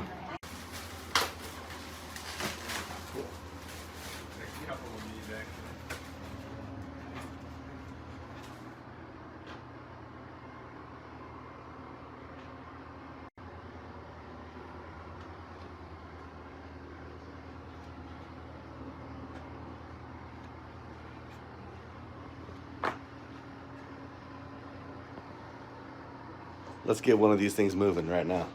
Yeah, look at that. Look at that thing.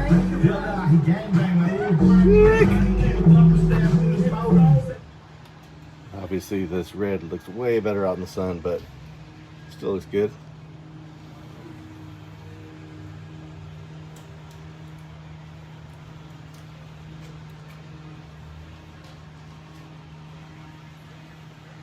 Hertz, 20 hertz, what do you want? I start with 20, maybe do a little 10. We'll start out with 20, you know, the higher frequencies. And that thing moving nice, give us some juice. I know it's brand new, but you give it more or no? Yeah.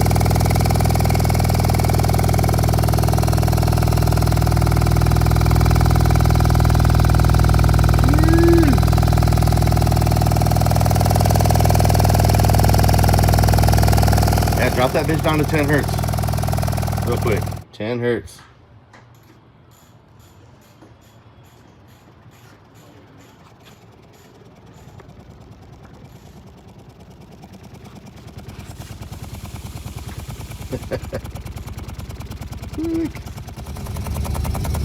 Alright, 15 hertz.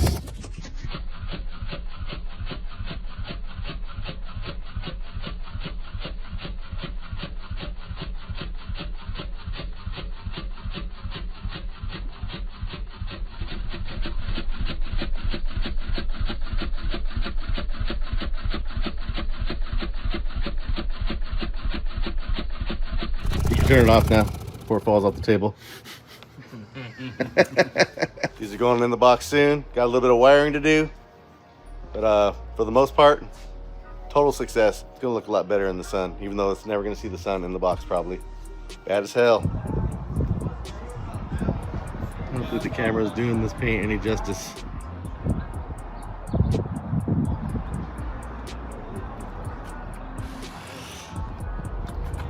All that's really left to do now is to drop them in the box and run the wires. That's coming up next. So stay tuned, subscribe, all that good stuff. And for now, I'm out of here. Get the audio for the win again. Woo.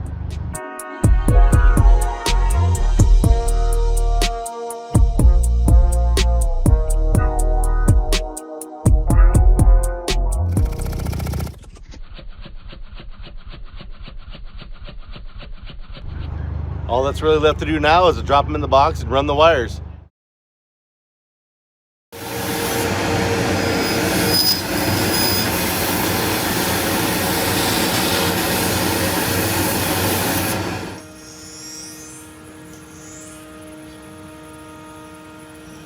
Let it clean up on them first.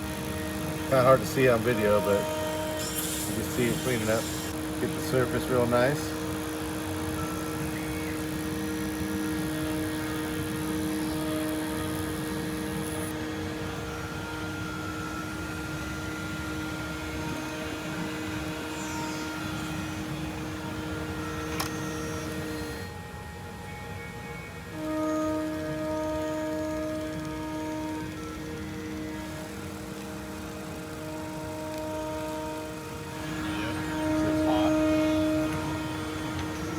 Yeah, it is a little toasty.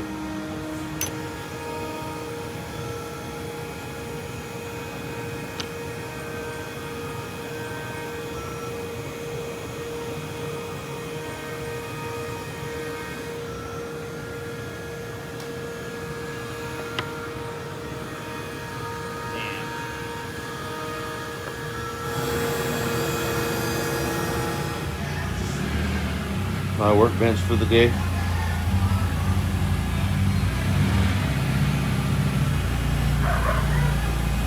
Raise that thing up a little bit. I'm just gonna work off it a little bit higher. That's good. Yeah. I'm just gonna pop this acrylic off real quick. Start hooking up the terminal cups. Start running wires.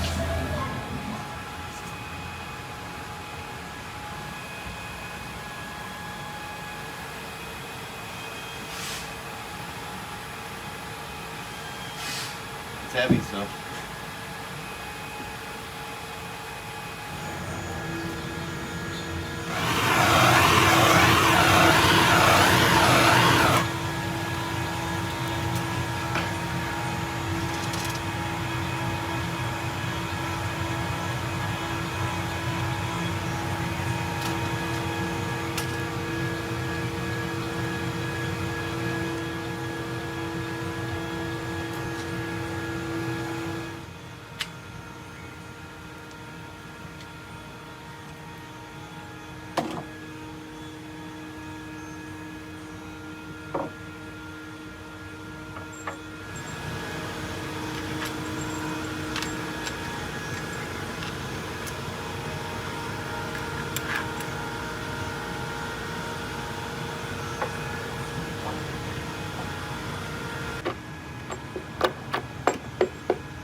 The plan is to do two 8500.1s. One for this pair, one for that pair. Each one of those subs has to be wired into series first because they're dual 0.7s, raised up to 1.4, and then parallel back down with the second woofer to make it 0.7 again. And to do that, we're going to do something kind of fun and tricky. Look at this. After I'm done running those subs in series, they're going to be actually seriesed right here. The positive and negative from one coil, positive, negative. Positive and negative from the second sub, its coil, positive, negative. So these are going to do the seriesing, these are going to do the paralleling, and it's going to be a little different, but it should work good, and I won't have to cut those leads.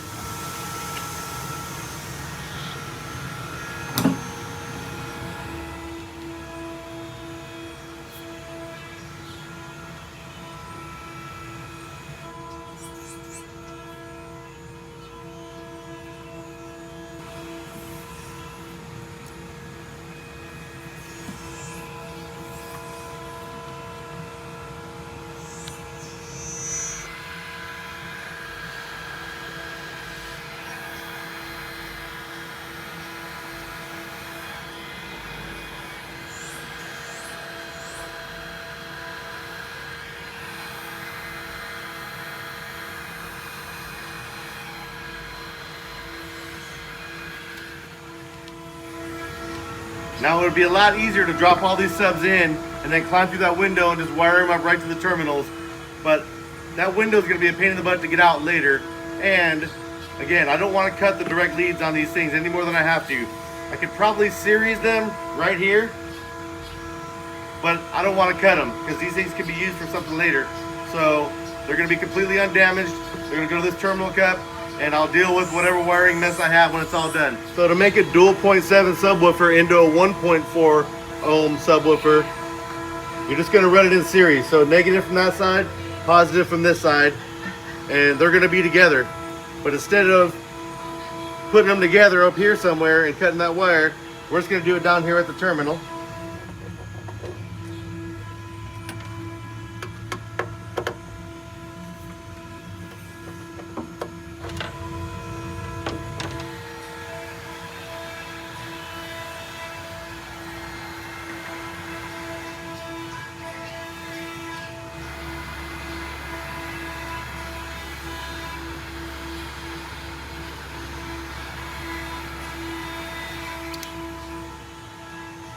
Yeah.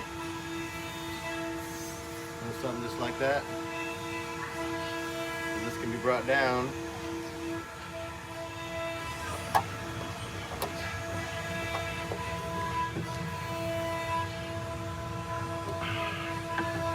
My little series bridge right here. The second sub is going to use this for a series bridge, and then they both get paralleled on the very outside. Go ahead and hit that like button if you're picking up what I'm putting down. I might have made it more complicated than it needed to be, but now those direct leads aren't cut. And I should be getting 1.4 right now on these outside terminals. When I add the second sub, I'm going to have 0.7 again. Yeah, it's going to move around a little bit in a noisy environment, but you get it, 1.4 ohms. These ones will get taken out of commission. When it's all said and done, these will come off. I'll put a couple caps on there, and they'll be out of commission. These outside ones are the only ones that are going to get used on this side and that side.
It's hard to see all the way up in there, but they're hooked up.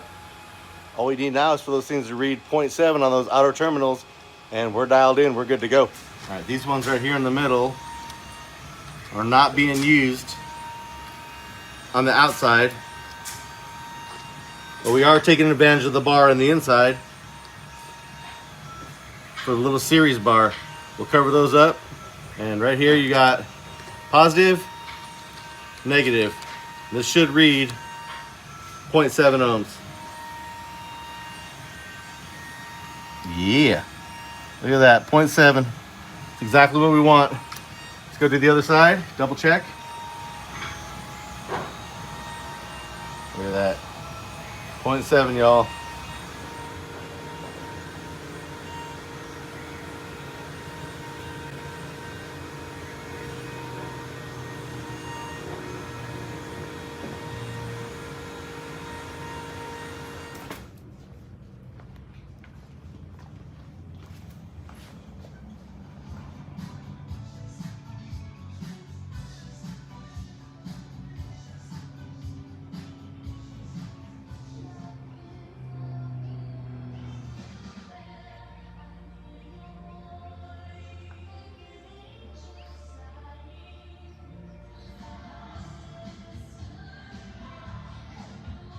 Sir, shit's working good. All right, everything's working. There's an app for these lights, so I can do all kinds of different patterns, but we don't need to get into all those right now. But it is working. I had to get the LEDs situated. We had a little glitch. Glitch is fixed. Beautiful. Subs are in. They're not screwed down yet because we need to take this acrylic right here over to Gately's. They're gonna do their magic touch. We got a little scratch on the glass. It's on the inside. And that more than likely happened way before we did any work. It's a 2-inch piece of acrylic and it was in the shop, and the paper had a scratch in it, so that's where that came from. But lucky for me, we got Colt, we got Bobby. Everybody knows how to fix those deep scratches. So that's gonna get fixed. So it's about time to hook it up and listen to it. But I can't screw this front glass in until that scratch is fixed. And it's definitely gonna leak if I try. So the box is done, mostly. Everything's looking beautiful.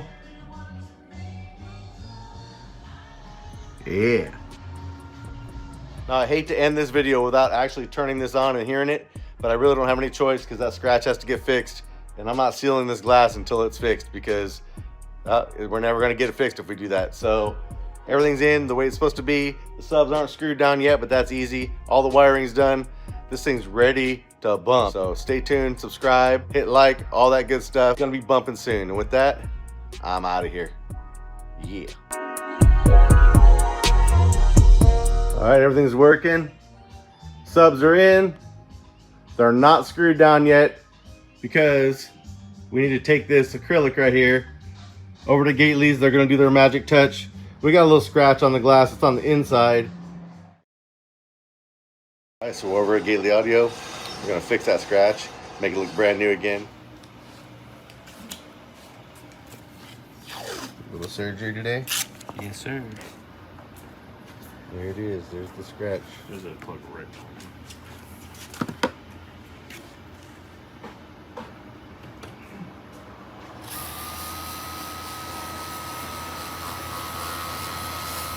Hey, y'all remember when Colt saved me on my own box? They came over, him and Bobby taught me how, showed me exactly what to do to fix a scratch right on the front face, because those are the worst ones. Make it a little bigger so we can feather that edge.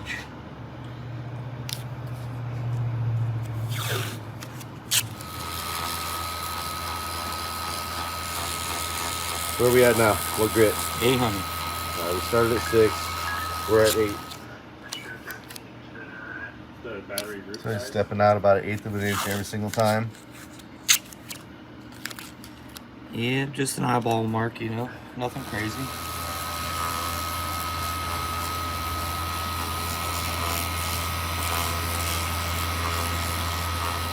What's next after 1,000? How high are we going?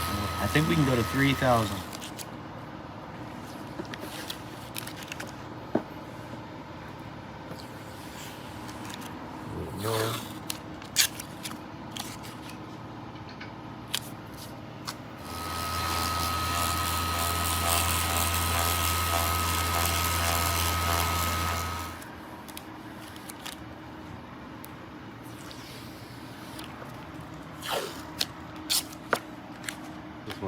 2000. 2000? Ooh, brand nookie. 2000.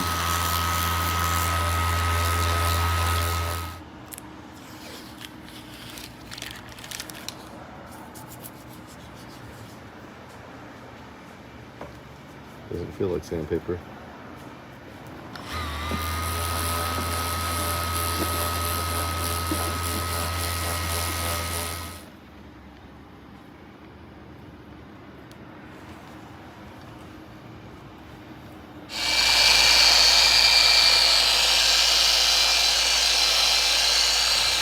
Scratches for sure gone. We got one more to go, buddy. One more? Oh, Yeah. that's it. What is that right there? This is Geon quartz polish. So I have a compound here and polish. These are actually for vehicles for paint, but it works really, really well on this plastic as well.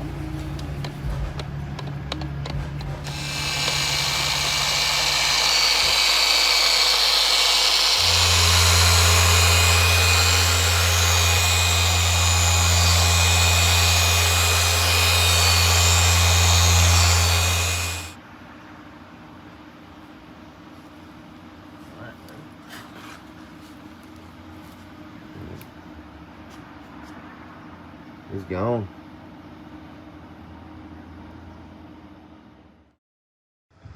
All right, the glass is fixed. It's time to put this window in and finally fire up the subs. But I have a few more things to do first. In direct sunlight through the window, you can actually see the baskets really good. But if it's dark at all, you can't see nothing. So we're gonna add some additional lights with a separate switch so we see them a little bit better. Hey, hit it. Yeah, look at that. These are just gonna have an on-off switch. They're not gonna be connected to any kind of app.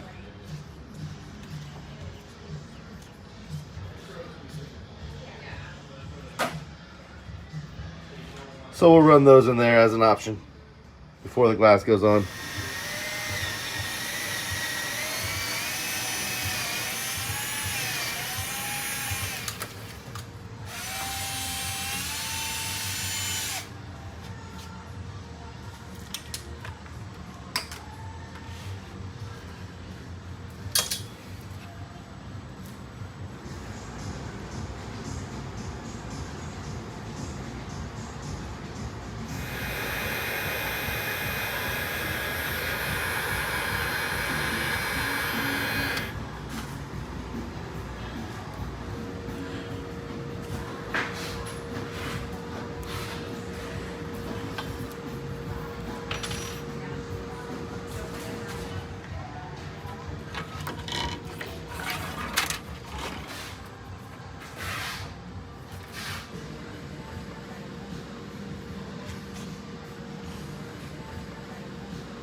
All right, they're in there.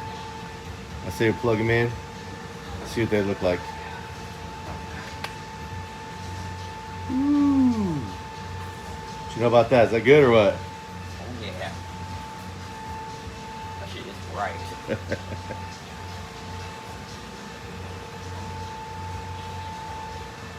Sick. That motherfucker is bright, dude.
just the white lights all by themselves.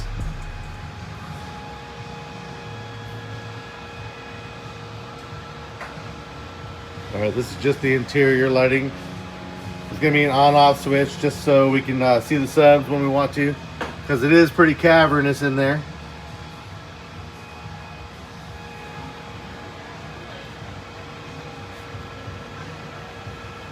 Yeah.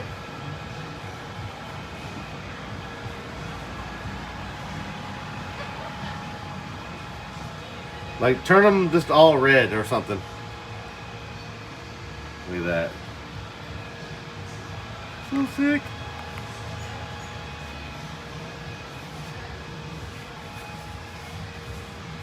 Let's see blue. A little blue, a little red. How about money green?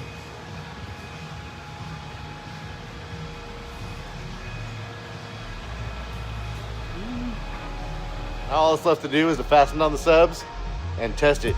See what it sounds like. We're getting real close.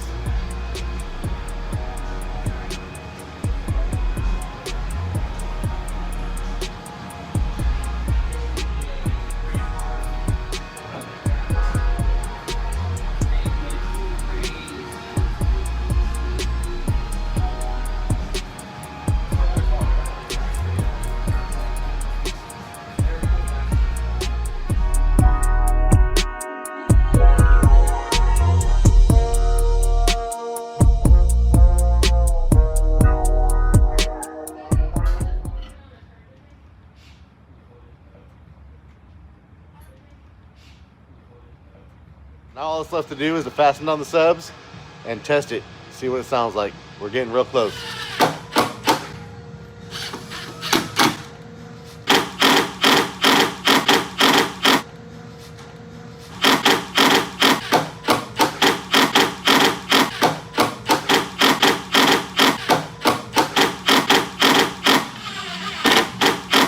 Alright, the only thing left to do now that the subs are in is to take a quick little listen.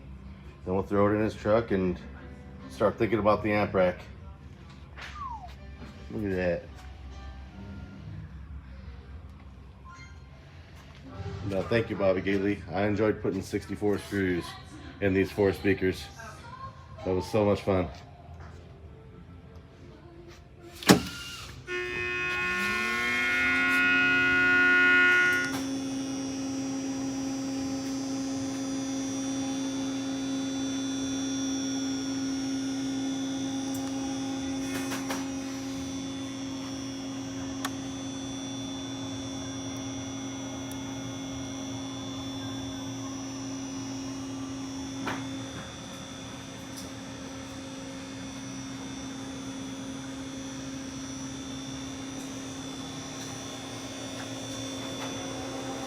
The plan is to run one of these on each pair, as I've said in previous videos, but we're gonna just see how this thing sounds, what the tone sounds like right now. We're gonna put this up in series. That's right, subs are in series, they're parallel back together. Now we're gonna series them again just so we could run everything off this one amp. That'll be back to 1.4 ohms. It won't be full power, but it'll be all 4 subs playing. And then we'll run this whole thing in series just to hear all 4 subs. Start out with a little bit of...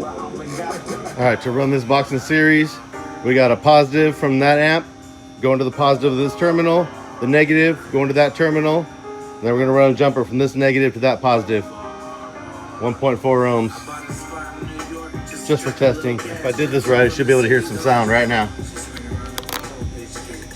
And I do. Before we do any of this, we'll calibrate this MSG.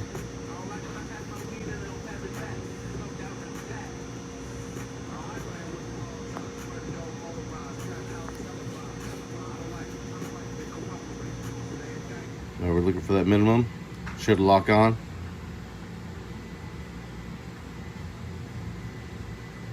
Yeah. 28 hertz. We locked in.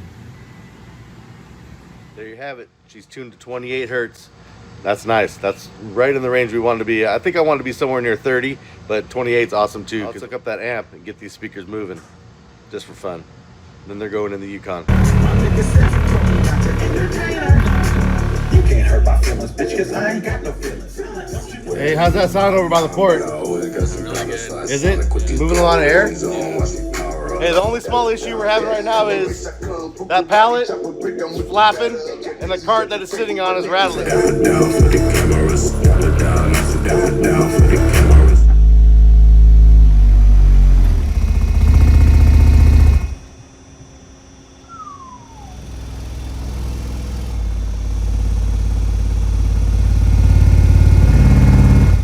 Hertz. Woo. 10 hertz.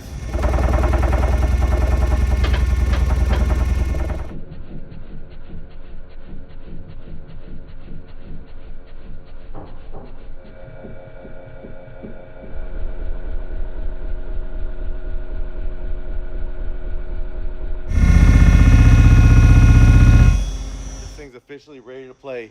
Speakers are in, they're moving, they're not making any noise. The cart's making noise and so is that pallet, but everything's good to go.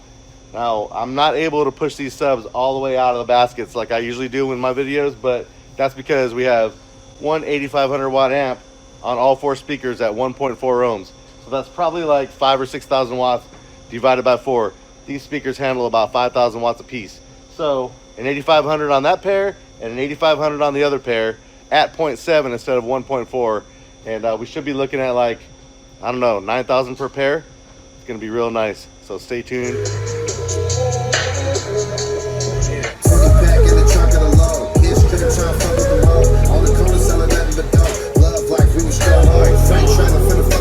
That's barely up, man. That's barely up.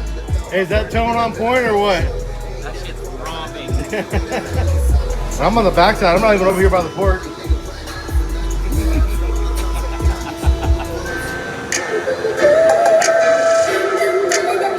It's a quick 9.6, that's almost 10 mil. And I ain't overnight shit, I'm in the back of the Maybach. The first class lay flats. I hit the powder if it tastes. Roll a gram of Skittles in a great wood. It's real hard to explain what this sounds like in here. It's got an excellent tone to it. It's not making any mechanical noise at all. It's basically slamming, and it's only on like a quarter of the power that it's gonna have. From where I'm standing, it's a total success so far. Need to get the amp rack going, get this thing powered up with its real power. We're gonna find out real quick what it sounds like. So far, so good.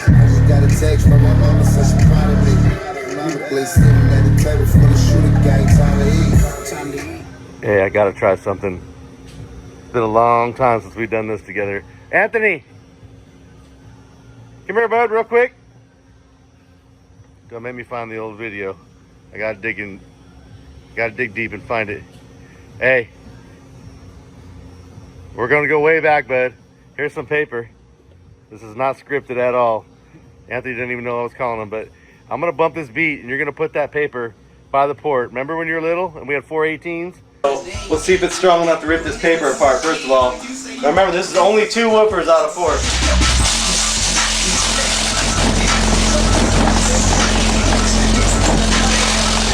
Well, let's see if this thing can rip paper with 1 amp at 1.4 ohms instead of 2 amps at 0.7 ohms, which is going to be ridiculous. So hang on a second. You want to try it or what? Yeah. Right. Good person. I love a lot of people, man. Oh.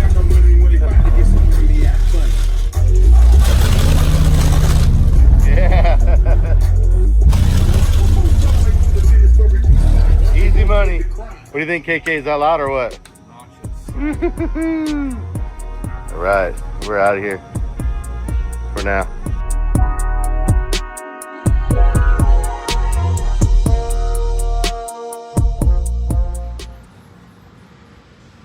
So we got some second skin, some amplifiers, and some excess power. There's going to be more excess power for sure. That's just the front battery. Let's crack these amps open, take a look at them, and try to figure out where they're going to go. Go ahead, crack those bad boys open. Let's see what we're working with over here.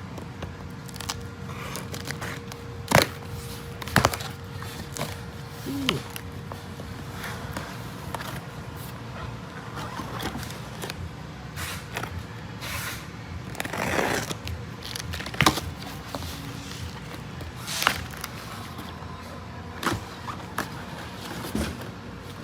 Look at that. 500.4, 280 500.1s.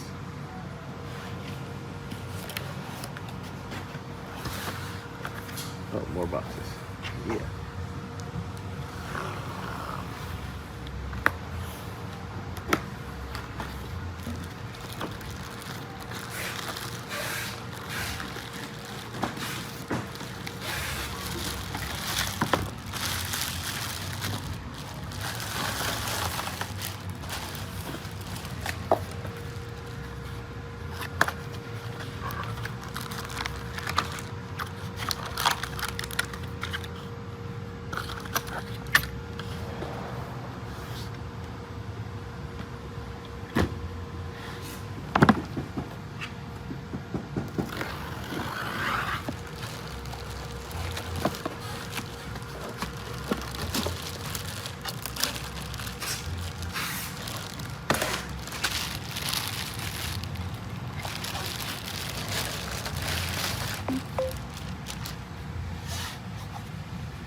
Little something for the mids and highs. Yep. 500.4. Yeah, we got to pull that film off. We'll put it back on though. Let's see.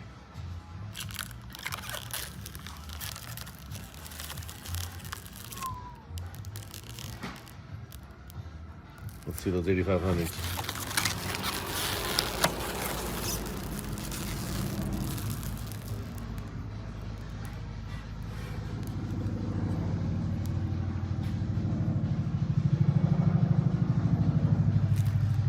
$17,000 right there. Now let's bring a couple of these out here. Let's see what we're up against. I mean, they're really not that big for as much power as they put out. I don't know. Just moving some ideas around. Alright, not 100% sure how I'm gonna do this yet. It all starts out as ideas. It starts out as cardboard. Then it turns into something eventually. But right now we're just kind of moving things around, shuffling.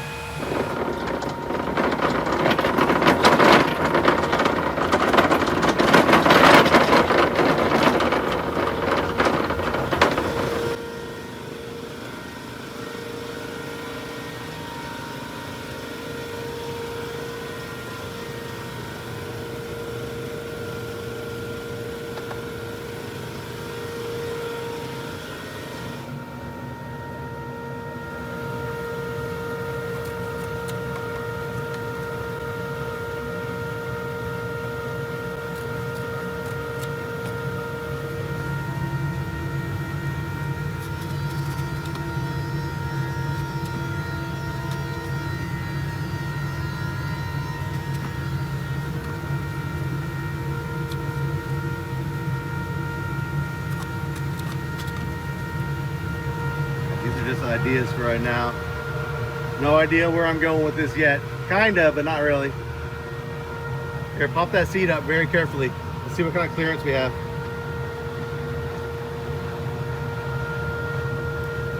You can let go of it. Yeah, there you go.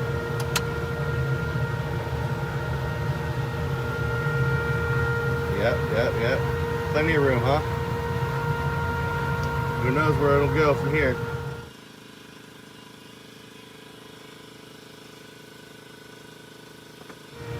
Decided to add another amp into the mix to even it all out. So 4 amps. Put the processor over here somewhere. I'm not 100% sure.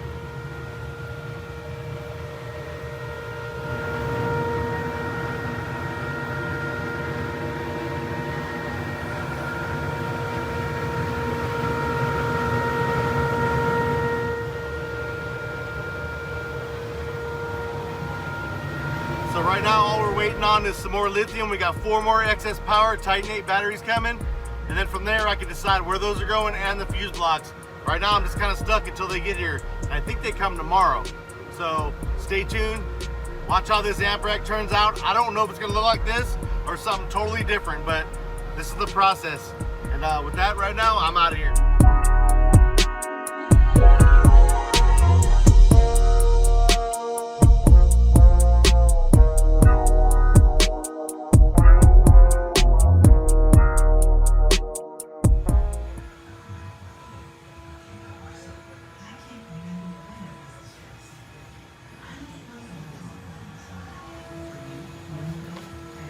Kind of lightweight.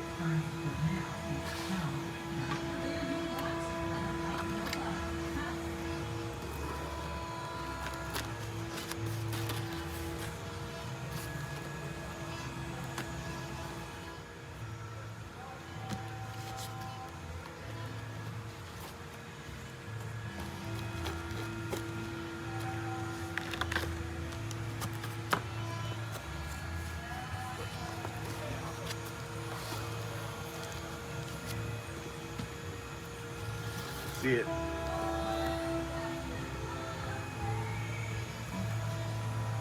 Yeah. Okay.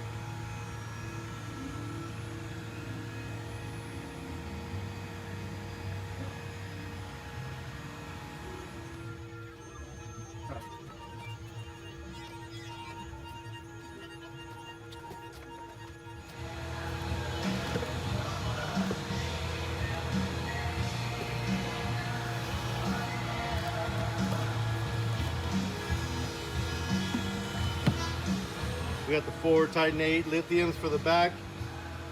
They're in a D1200 case, but it is a Titan 8 battery. RS5 1200. But we can't just unbox these without unboxing the main battery that's going to be up front. That's what do we got here? Yeah. All right, we got this to replace the AGM battery up front about a month and a half ago or so. It's not ready to be put in yet, but we might as well open her up and show you guys all the lithium that's going into this ride. Look at that, beautiful. All right, what we have here is a Power S5 3400 and 4 S5 1200s. Should get the job done with 2 McMahon 400 amp alternators pushing everything. Now all that's left to do is to go in there and see where these are going to fit into the rack. I don't know if they're going to go under the truck, in the cabin, under the seat. They're a little bit bigger than I thought they were going to be, even though they're really small. They're just a different shape than I thought they'd be, but they're still small enough to fit wherever I need to put them, I think. So I guess just start bringing them over there and see what I'm up against. All right, after doing this on cardboard first, then drawing it, time to see what the first sample will look like.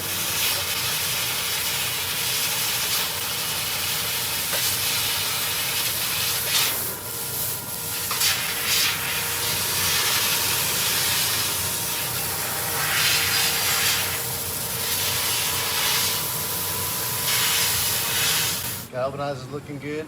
Took a few tries. Now we're over here doing some .080 aluminum. Aluminum should pop right over here.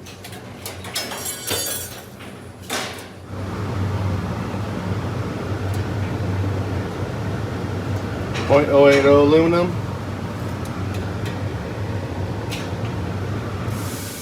Piece number 2. It's a little different than piece number 1 because of where it sits inside the vehicle.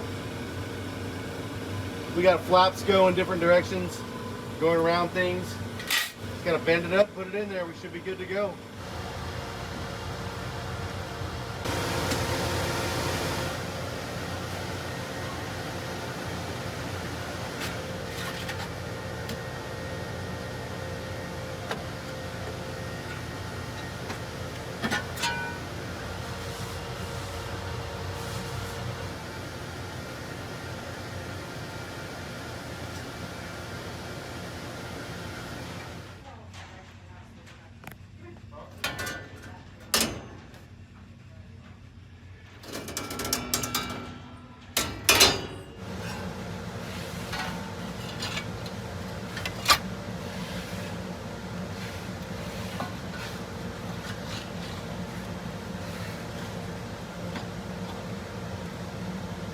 those will get bolted in straight through the bracket.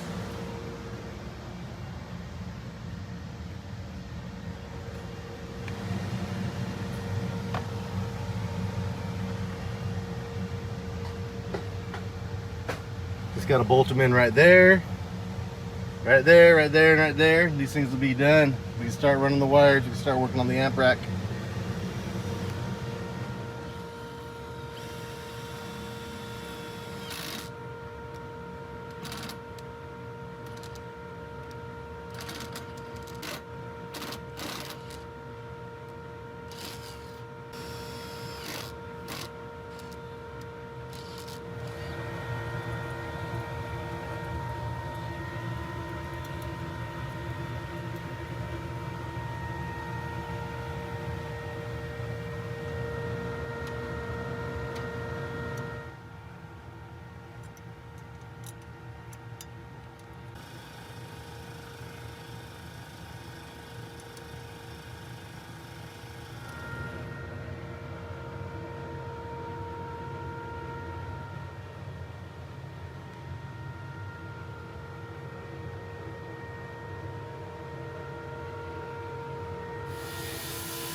So this is just a little something that goes in between the two sets, just to stabilize them a little bit more. The seats themselves are going to help hold everything down as well, so this is not going to go anywhere, but just a little extra support in the middle.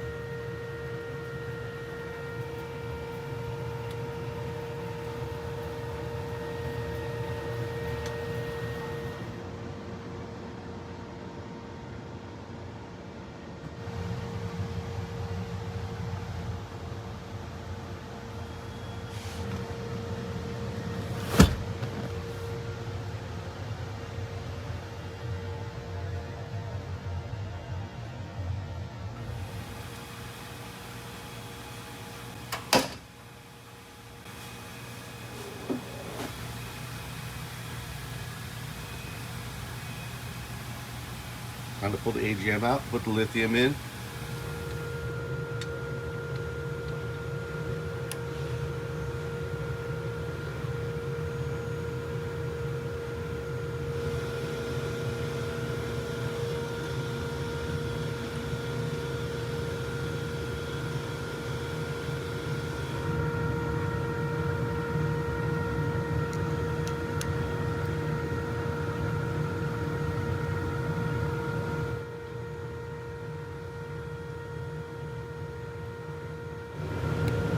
I think it's gonna work. It's actually working. I bought this tool and I never used it. Just like everything else, it just seemed like a gimmick. But I wasn't sure how big that bolt was because it's way down in there. So I brought over a few sizes, but I also brought this over.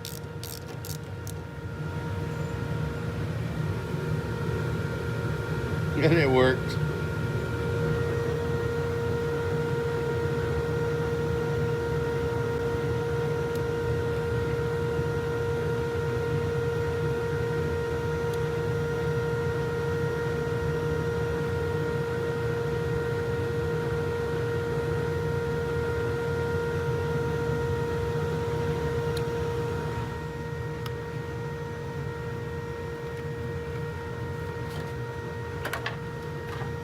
This is what was in it, and this is what's going in it. So from AGM to lithium, but check out the difference in weight.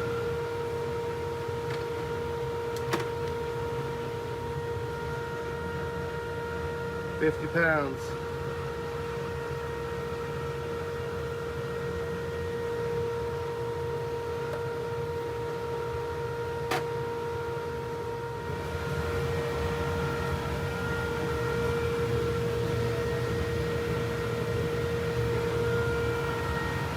So this thing literally weighs 5 times less than that. Let's put it in.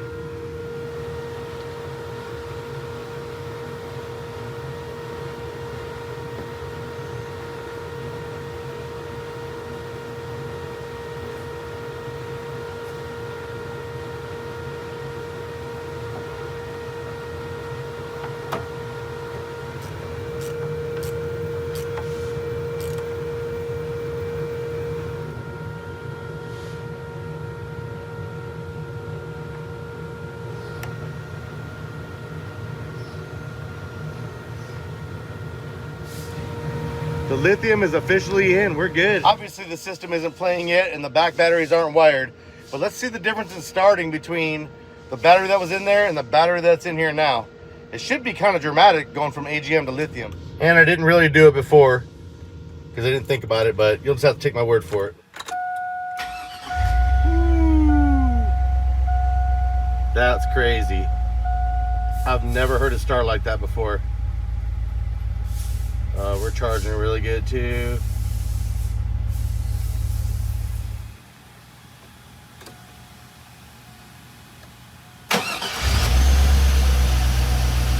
Legit.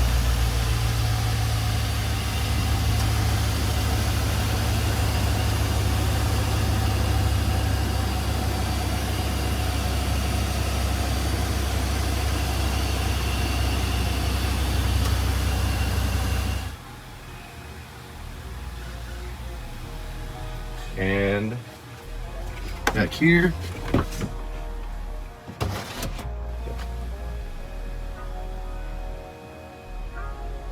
got the amp rack and stuff working on, and then we got all this. So one thing at a time. All right, now we got all the lithium done, except for running the wires to the amp rack in the back. Now it's time to jump back to the amp rack again. I have been doing some work. It's just not completed enough to show anybody anything yet, but we did get some stuff done. So stay tuned, subscribe, and all that good stuff. And with that, I'm out of here.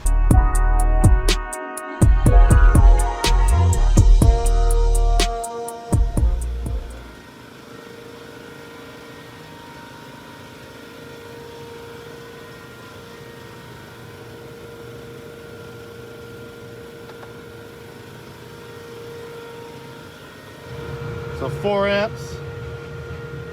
Put the processor over here somewhere. I'm not 100% sure.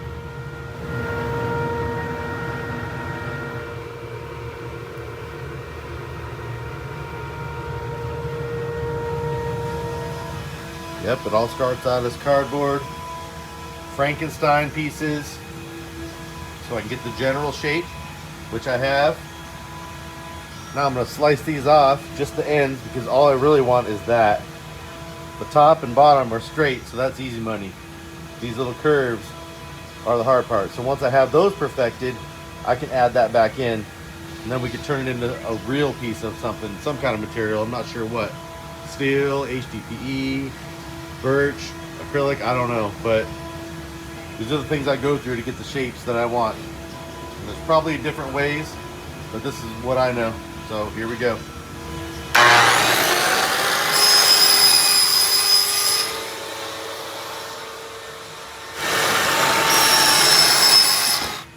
See, now I can put these in the computer and bring them out to the laser and cut more cardboard with the laser with a little bit more precision until I get the perfect piece.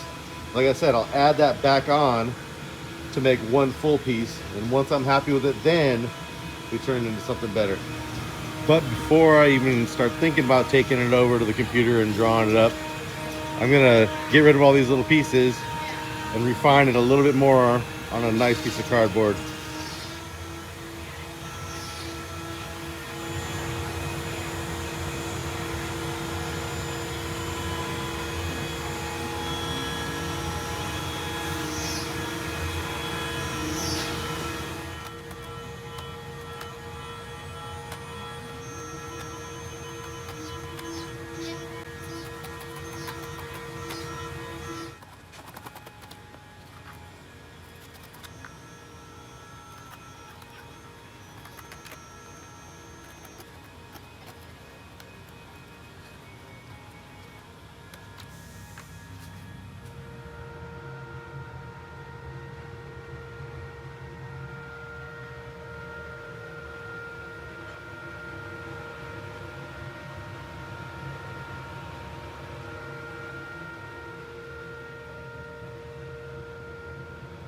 feeling pretty good about these hand cut pieces. Now it's time to move them over to the laser and make sure that those contours are perfect.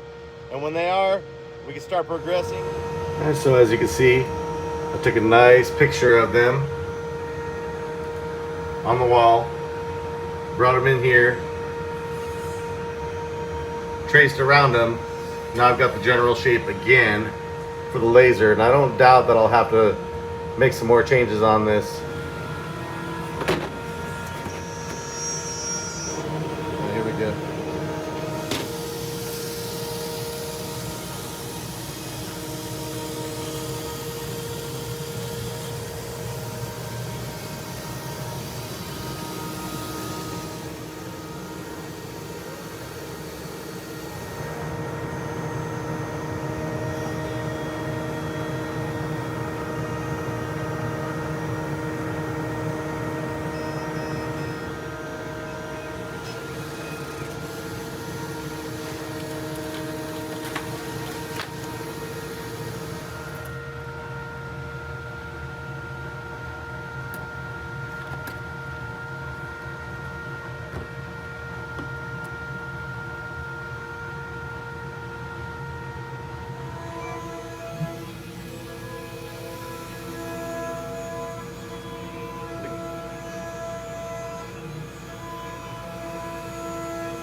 All right, you can see what I'm doing.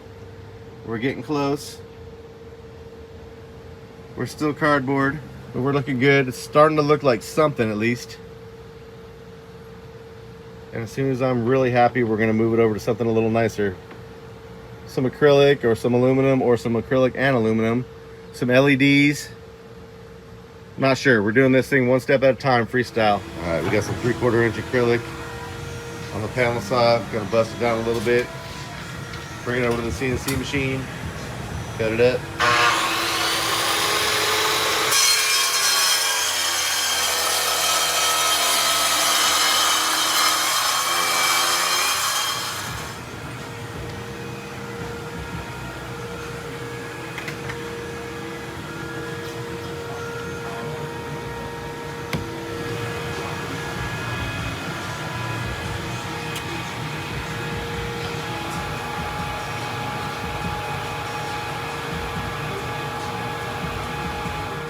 So here's the 2D drawing, and I'm hoping it'll look something like this. Got the channel right there for the LEDs, got the amps countersunk just a little bit, just enough for the color from the LEDs to break off of. And of course the bottom is going to have an angle to it, but I still did the countersink so the light will still break off those squares. So we'll see what this looks like. If it doesn't work, it's going to be one big wasted piece of acrylic.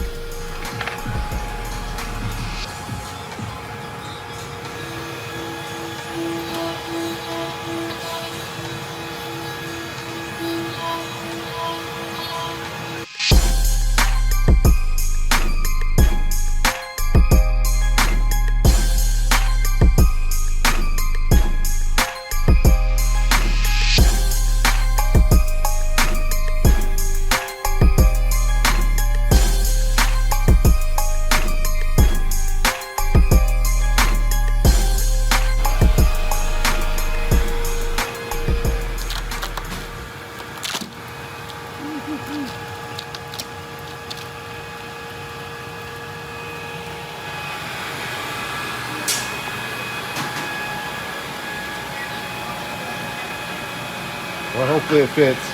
That's a lot of material wasted if it doesn't.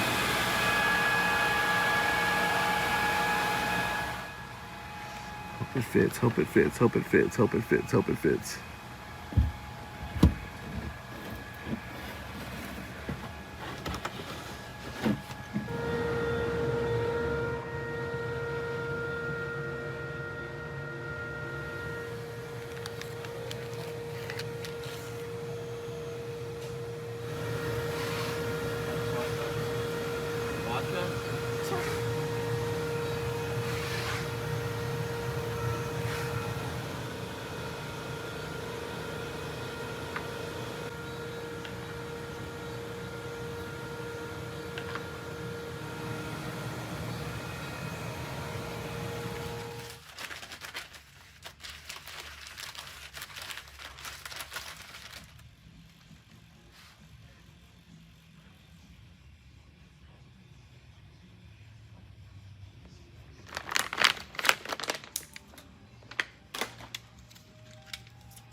So what's happening here is I got one set going this way, up and around, banging a 180, coming back around again and stopping.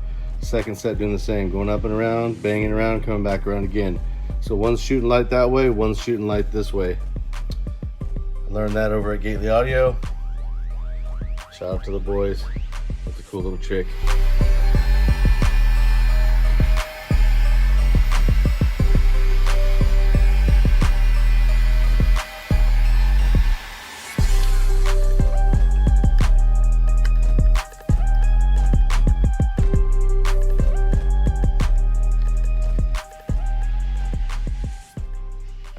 See if this thing actually lights up. Here we go. Ooh, it does. That's cool. Of course, there's a million color combos and patterns that I can do. I just can't film them while I'm changing it with the app because the app is on my phone. But yeah, look at that. I want to pop these amps on here real quick and see what it looks like.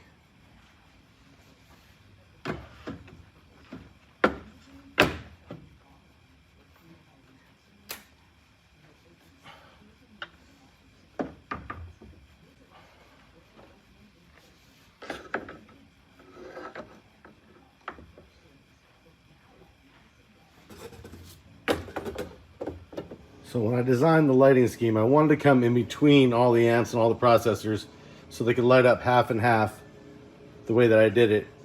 And I knew when I did that, there was gonna be some places you'd see the LEDs passing by. But I've already got something in mind for that. We got these mirrored pieces right here.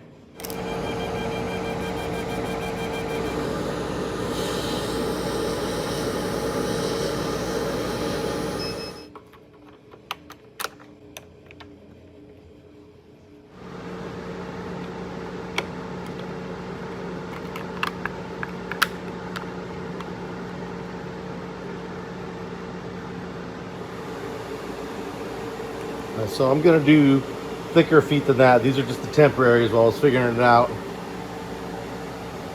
But I am gonna do them like that, just a little bit thicker. And the LEDs are all working, doing what they're supposed to do.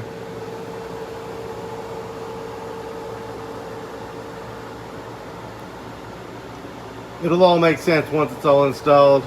And of course, don't forget, every one of these SMD amps, they also light up. So this is only half the story right here.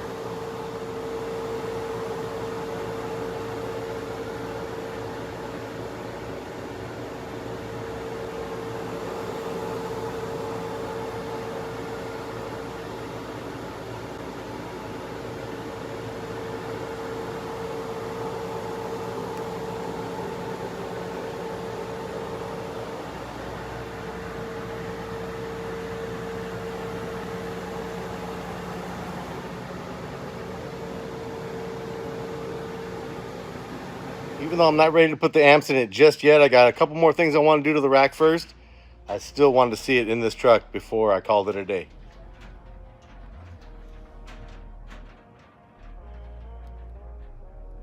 And there is going to be a backing behind it, so you won't see the box and stuff like that through the acrylic. See, it's pretty clear right now.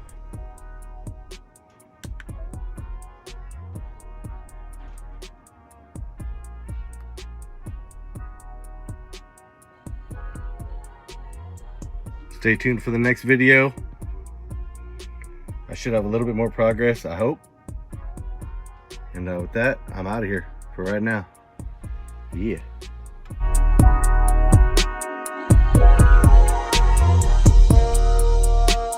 And the LEDs are all working, doing what they're supposed to do.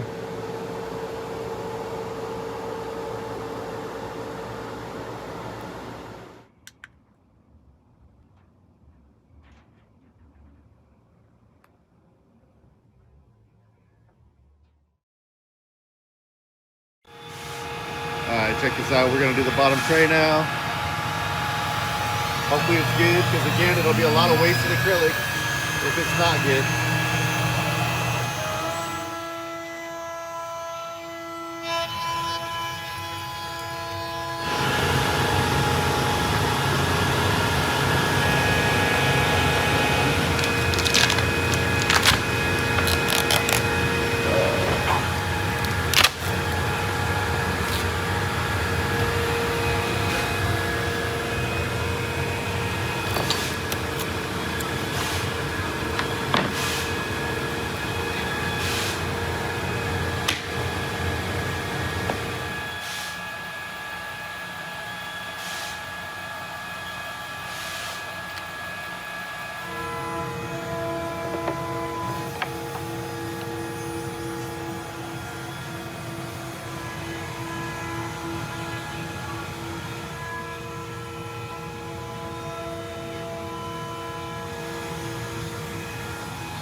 Now I know what I'm doing looks kind of boring, but I figured I would throw the amps in, hanging by a thread, not even in the holes they're supposed to be in yet, just to kind of give you an idea of where they're going to be. And don't forget, these amps are going to light up too. And this leads me to my next dilemma. How am I going to attach this amp rack to the box without just screwing it in with some sheetrock screws or something? Well, I came up with a way to do it. I'm going to use these little HDPE battens, and those are going to be fastened to the box. And then we're going to bolt the amp rack to those battens using threaded inserts.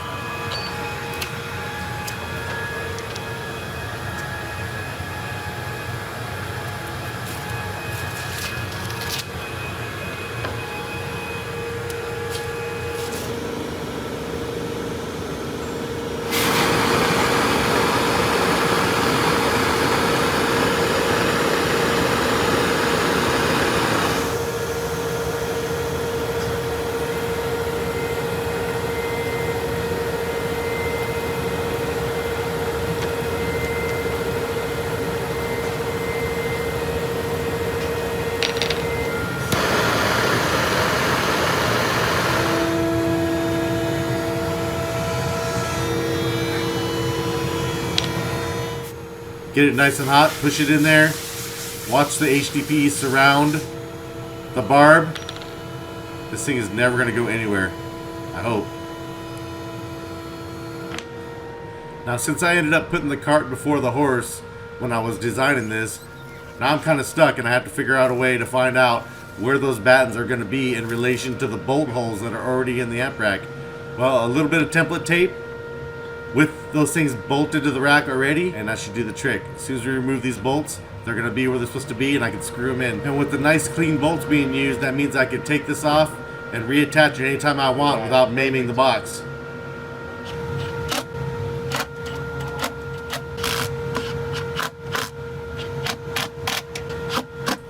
Now it's time to drill the actual holes that are going to hold the amps and the processors in place.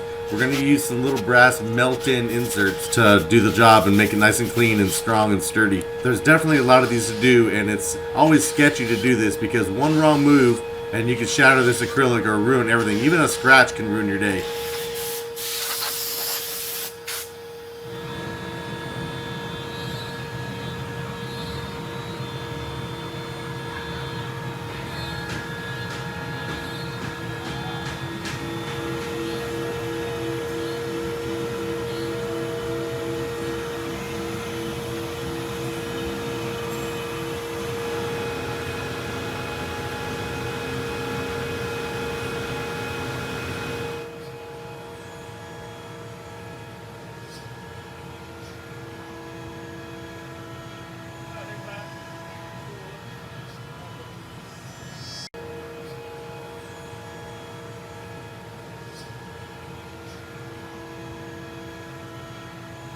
Now these little threaded inserts don't go in very deep, but they hold so strong. I took an Allen wrench and tried to rip one out, and that Allen wrench was going to bend in half before that insert was going to twist out. So I'm pretty confident these are going to hold really well.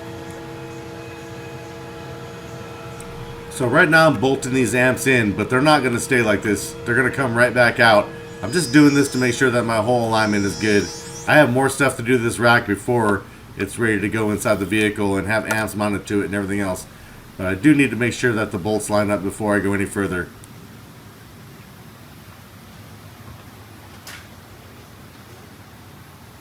It looks like everything is lined up really nice, really perfect, and we're ready for the next step.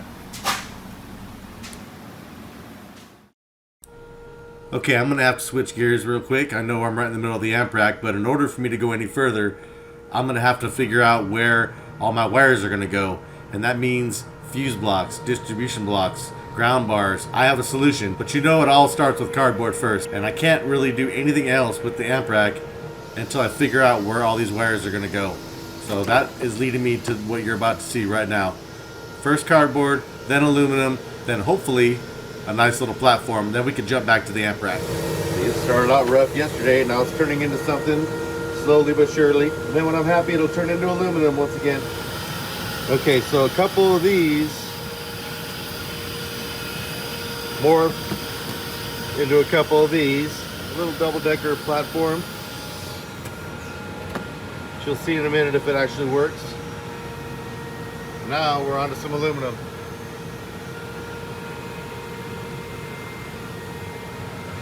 Praying for the best.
reason why I used bolts with tapped holes on the side instead of rivets is because this top lid is going to have to come off in order for me to mount this thing down to this spot.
Good. On the bottom we got some mounting holes.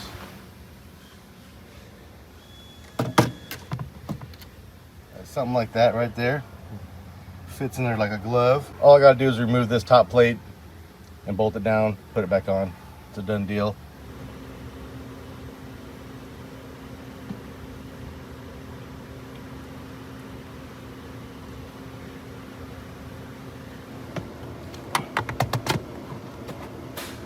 As you can see what's going on here, my ground bar, all the wires are going to run underneath the fuse block and go where they need to go. The top ones can run off of there and they're not going to interfere with each other. I won't have to drape any wires on top of any wires, at least in the immediate area. All right, that shit's looking good without a lid, but with a lid, hell yeah.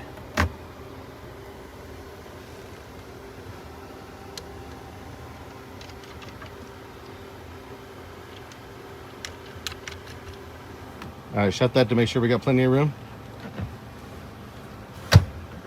We good or what? Dialed.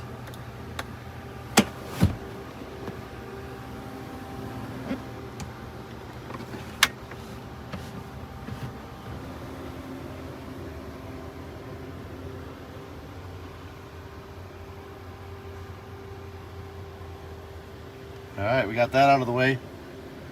Now I can move back over to the amp rack again.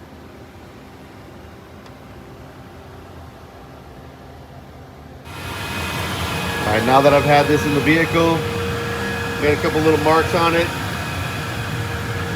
Trying to see where the wires are gonna go, what it's gonna look like. Brandon got some nice Nike work kicks. We're good to go. Let's cut it, make some mods. Here's the two-dimensional mods. Can't really see what's going on there, and hopefully the idea is for it to look something like this right here. So we got a little channel for the LEDs to ride in, like the other plate that we did, the amp rack. We got a little cover to go over the LEDs so you can't see the actual strip. And we got some cutouts that are going to allow wires to pass up to the amp rack from the battery bank and the fuse block. So there's a lot going on here. This piece was already made and taken off the table, but I wasn't exactly sure what I was up against until I took a better look at it. So now it's back on the table for some mods.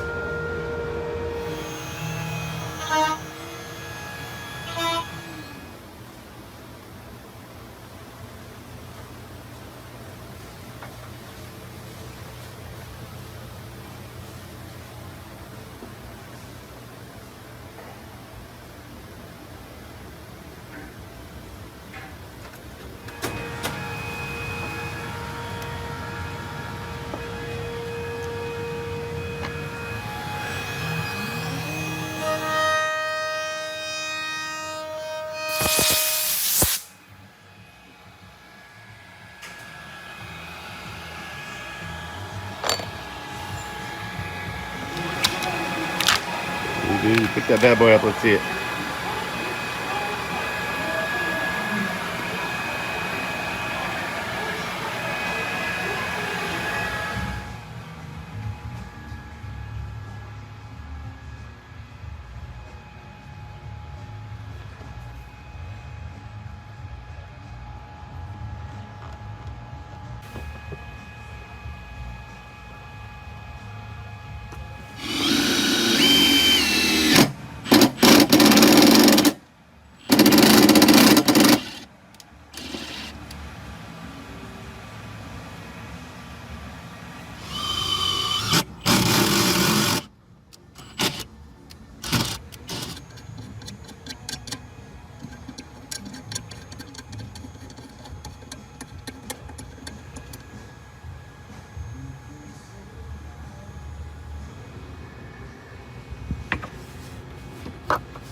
Alright, so it's all acrylic, which means you're going to see through it and see all the carpet and the bracing behind it. So we're going to put a little bit of aluminum behind the acrylic. Hopefully it should look good.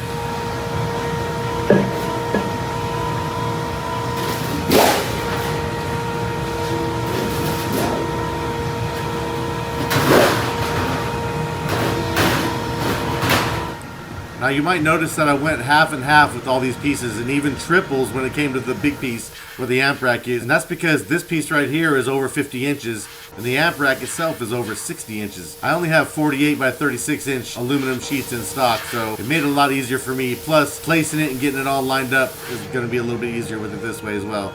And with the seam being laser cut, you won't even see it. Especially since I went out of my way to put those seams behind the amps and not in a highly visible area. I also used strategically placed red, clear 3M double-sided tape to hold the aluminum to the acrylic.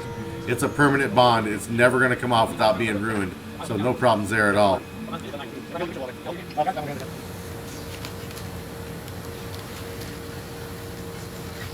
And these tape seams right here will eventually be hidden underneath the LED cover, so they're completely out of sight, out of mind once this is all put together. And this stuff right here is literally no joke. If I drop this aluminum right now and it's not in the right place, it's going to be stuck and it's going to have to get all redone.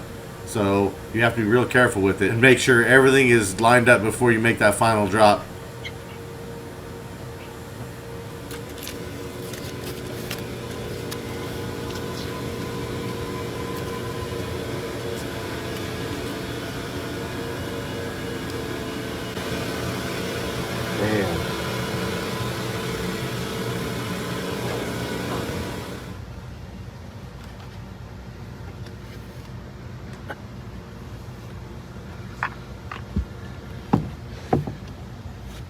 Oh, look at that. Look at that. There it is. And I can see my seam a little bit, but it's okay. It's real tight, but you can see it.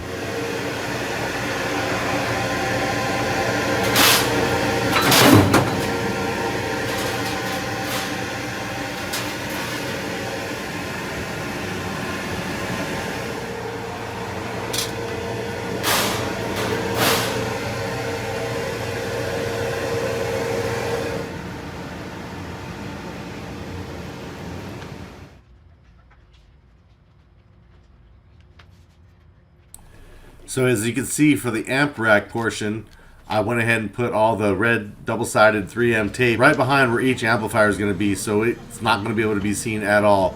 But there's so much of it that this stuff is never going to fall off. I even did a little 1/4 inch strip at the very bottom, which is hard to see, but it'll keep the metal from flapping or anything like that. It's definitely bonded in place.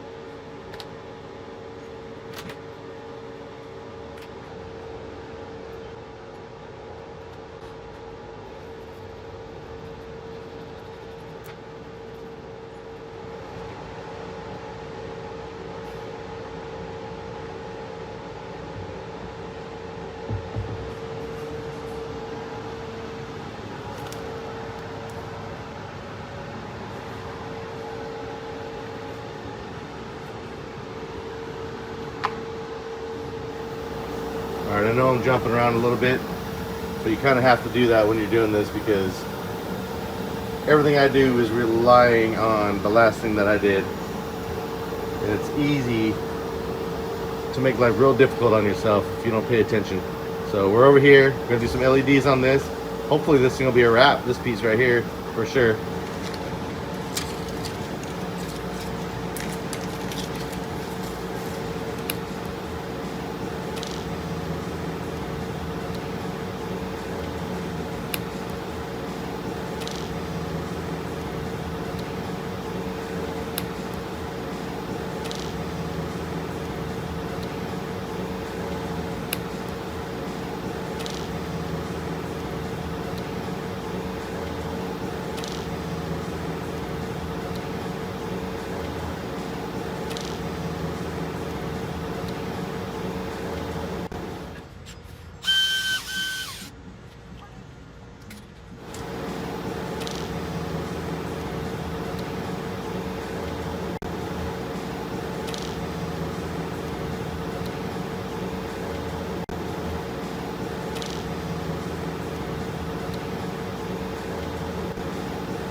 Haven't done my little LED cover yet to cover the strip, but you get the idea. Got the aluminum and the thick bottom plate. Yeah. Here we go. Just like that.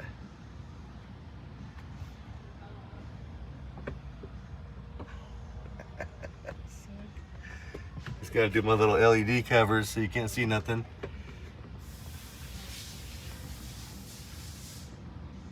Cool. Now this last little piece I was gonna do out of mirrored or out of aluminum, but it's gonna blend in too well, so I wanna break it up a little bit. I think matte black sounds like a good way to do that. So we're gonna laser cut a little matte black trim piece for the top to cover those LEDs, and it should be good to go.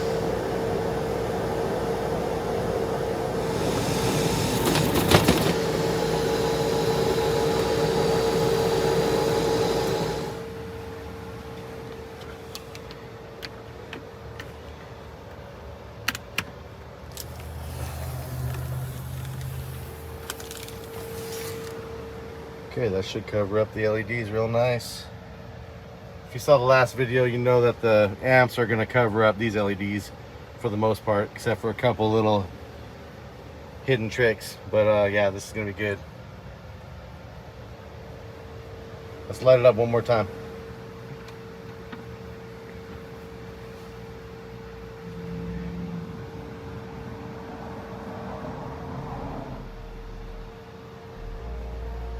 Alright, now I know I've been jumping around a lot in this video trying to get things done, but it's a constant battle to not mess myself up on the next move, on my next move. So everything I do, I have to pay close attention to and do things before I do other things. But here's where we're at right now. All I gotta do is mount the amps, and I gotta start bringing some wires in, and it'll start looking like more progress probably after this. Don't forget to like, subscribe, and all that good stuff. And with that, I'm out for now.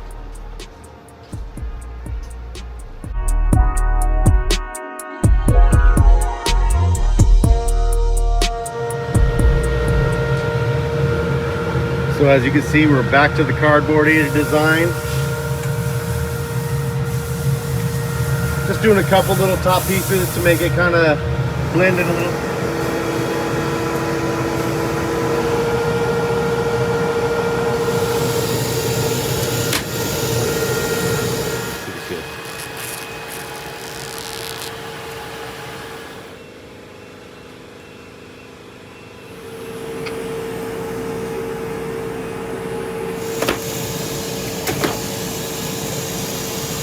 So these next pieces were made out of cardboard and then acrylic, and now we're going to cut them out of aluminum.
So now, after I pull this box out, which I'm gonna have to do here shortly, and put it back in, I just gotta hang the amp rack from the 3 notches And all my bolt holes will line up perfectly every time, like a puzzle piece.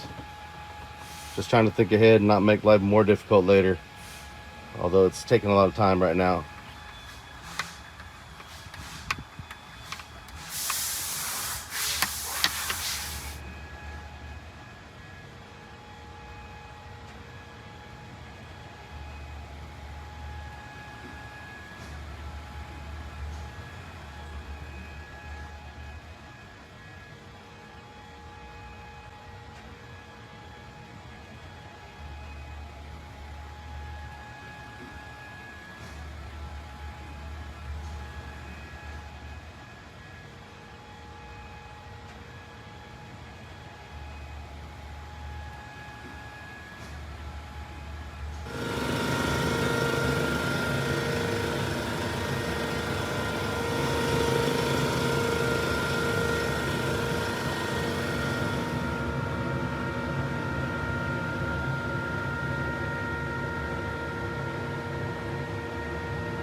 Now keep in mind, these amps also light up. The clear acrylic top shows all the guts, but there's RGB inside of those too. We just haven't gotten to that point yet. Time to start some wiring. And in order for me to do the wiring, I gotta take all this stuff out, including the box, because I gotta get to the side terminals.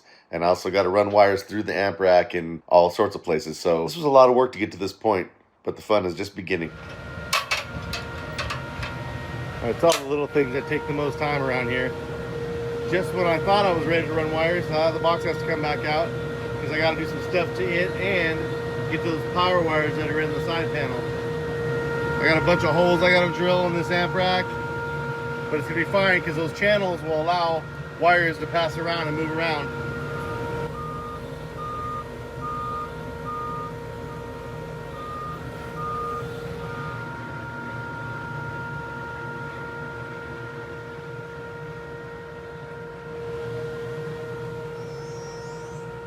All the original wires that were in here, trimmed them up to reach this little fuse block, and then from here we're going to send it that way with some 4-aught.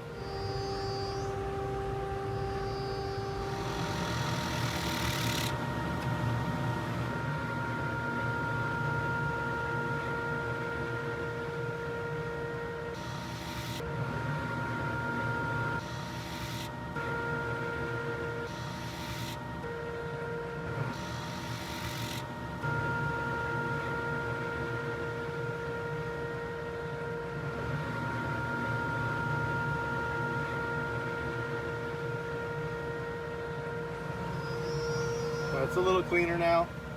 All that wire isn't all spooled up and bundled up, and now this 4-aught is going to head out the side of that panel over to the batteries.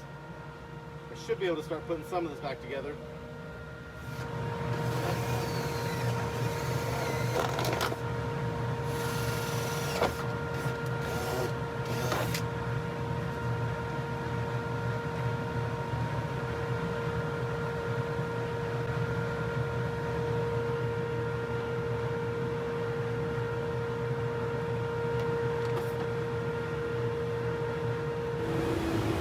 So the time has come to wire some of this stuff up.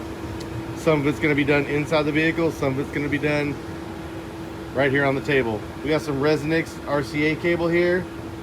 Got a whole bunch of these quick fittings right here. Some females, a whole bunch of the males.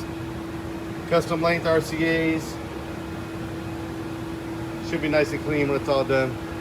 So my original plan to drill holes in the front of this and run all the RCAs through it, across, and up to the amps that they go to is not going to work.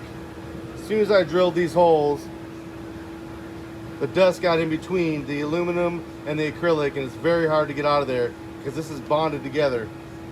So it makes kind of a mess, and I have a lot of holes to drill. So I can't go that route. I should have thought ahead of time how I was gonna do this, but it's all freestyle, so I do what I can do, what I think I should do, and this always happens, but hopefully I should still be able to get it to look good. These are all gonna be custom length. We're gonna start out with some of the easier ones just to start getting warmed up.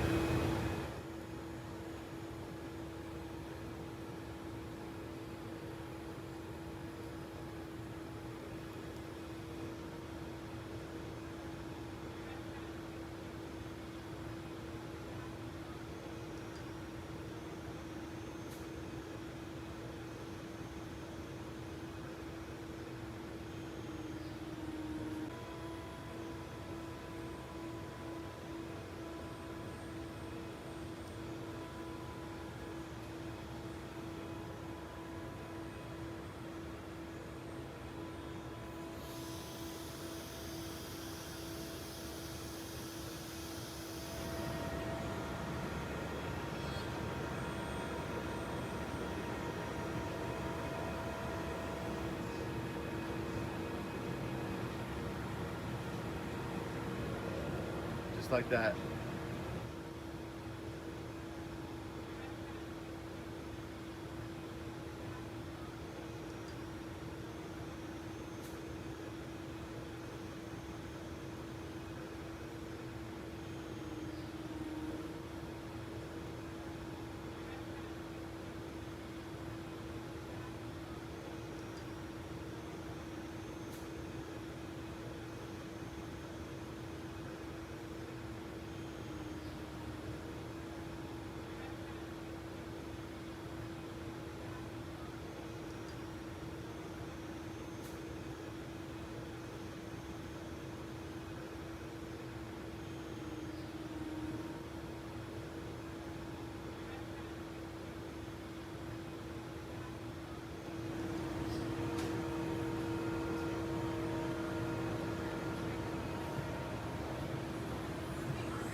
All right, we still got a long ways to go, but This is progress.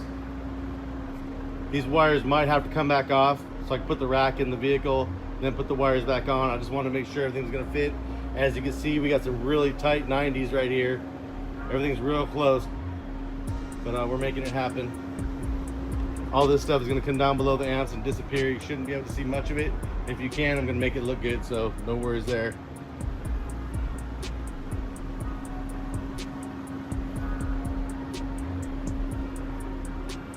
With that, stay tuned. And I'm out of here for now. More progress coming up soon.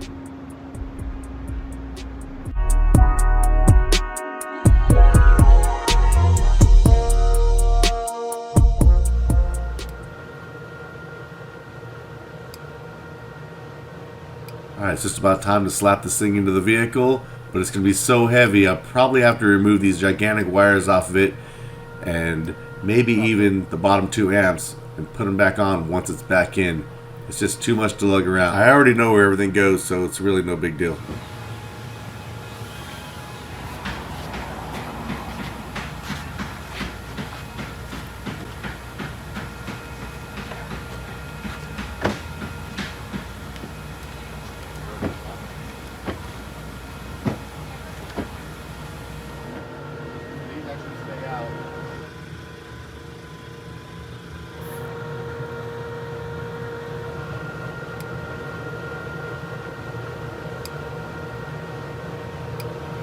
They'll slide right in between those little beams I put in earlier.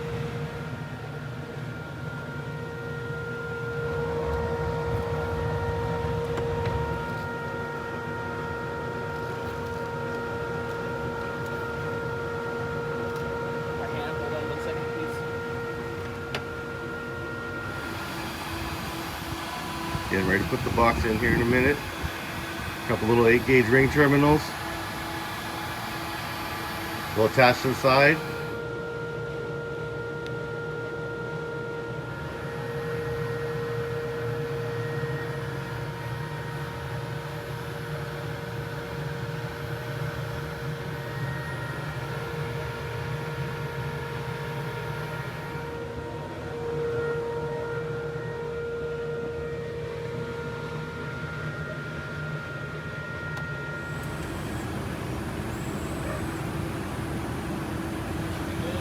See those little 1/2-inch strips that are on the back of the box? Those are there for a reason. They give me a good place to mount the amp rack, but they also give me clearance for the wires without them being crushed.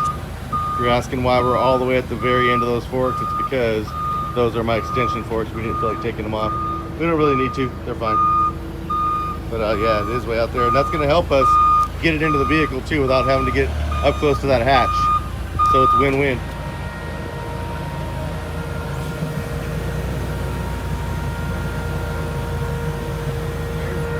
Remember, if you watch the old videos, this is 0.7 ohms, 2 subs, and on the other side, we've got the exact same thing. So 0.7 on those wires, 0.7 on those, 1 on each amp.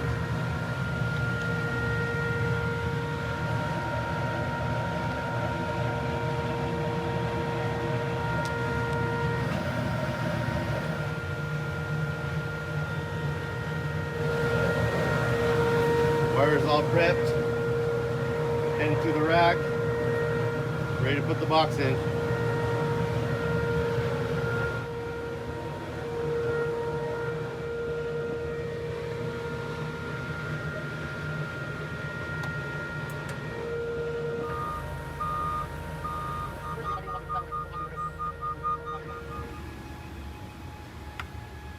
Yep, those little notches I did earlier, all the bolts lined up perfectly. Just the way they were planned. Now the rack is attached. We're ready to put the big red wires back on again. Today's progress. Still got a long way to go, but it is progress.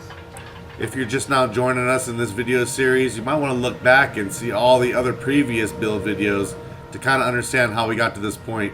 That fuse block with the distro bar, that battery bank with the metal brackets holding it in place, all this little stuff that just kind of seems to pop out of nowhere was actually work.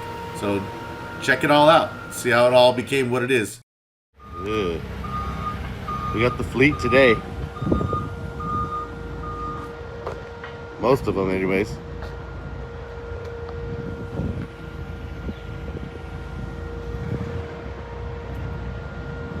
Let's see that thing.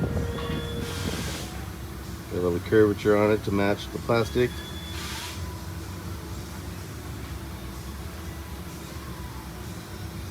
And 3D printed this little trim piece for the 4/0 wires. Give it a little bit cleaner of a look.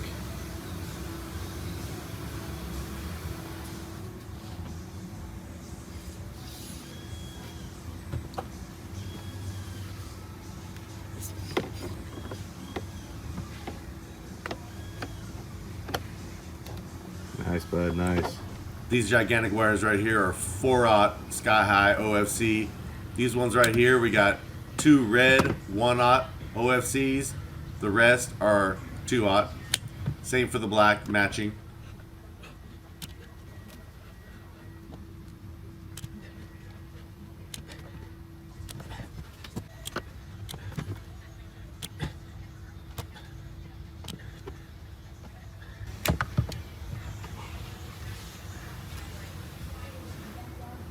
Put those all on there. And this right here is my beloved Milwaukee cable stripper. But just to let you know, this cable stripper does not work for our car audio wires that we typically use. I had to modify it in order for it to work.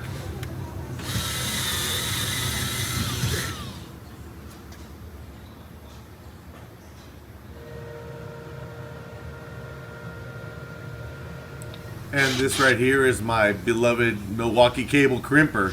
It's for these big gigantic lugs, helps out a lot, especially when you have a lot of these things to do. When I originally bought it, I bought 2 different sets of dies, and I didn't really like either one of them, so I had my own custom dies made for me by a good friend of mine, and they work great.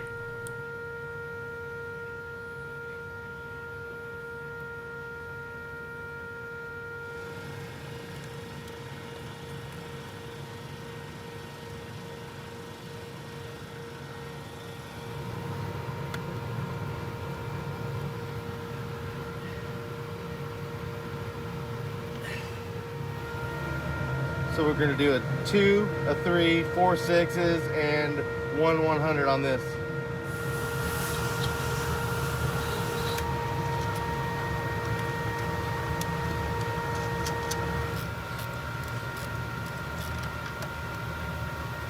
All right, we're still not finished yet, but we're close enough to where we could probably light these amps up. We got the remote on standby, getting ready to plug it in. Are you ready, Ant Dog? Let's see what these things look like. Go ahead. Hopefully they light up. Oh, oh, they do. We got a lot of light coming in the door over there. It's hard to see, but you can see they're all on. Oh yeah.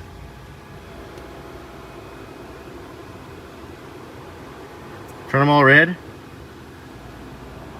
Yeah.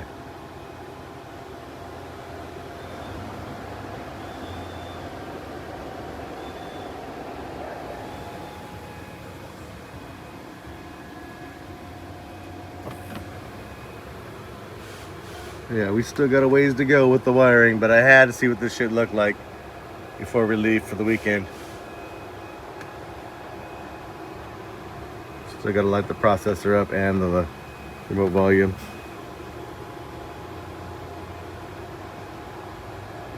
Me with the green one time. Okay. All right, I can change the color of the amps with the remote, but I gotta use the app. Change it. Woo. I mean, this camera is not doing it justice the way it looks in person. I think I could do like green pattern to go around the green amps too. A real quick tap in with the original RCAs from the original system that was in here. They're still really good RCAs, so we're gonna keep them. We just have to cut them down to length, resolder some new ends on them, and then tap into the amp rack, and we should be good to go.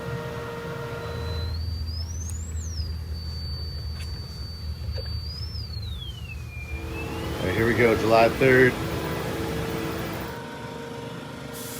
All right, the block is wired up. The batteries are not wired up yet. We got a little temporary wire on them, so we can fire up the amps and see what everything looks like. Got a whole bunch of little wires underneath that SMD thing right there for the LEDs, remotes, and the processors. So that's gonna be all coming up next. Let's check this out real quick.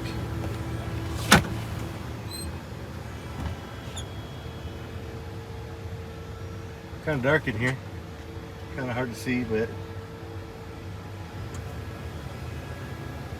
you say we fire this thing up and take a look at it. Yeah. Lit up like the 4th of July.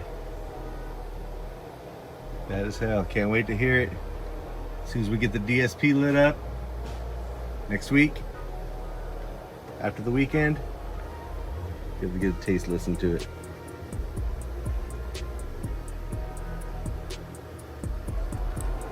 Crazy LEDs blinking and flashing everywhere isn't for everybody. I usually prefer one solid color myself, but I kind of like this. And you know, if you don't really like them, all you got to do is turn them off and they're back to normal again. Got more progress coming up soon. Got a bunch of little tiny wires to deal with, but hopefully next week we'll at least be able to hear this thing. With that, I am out of here.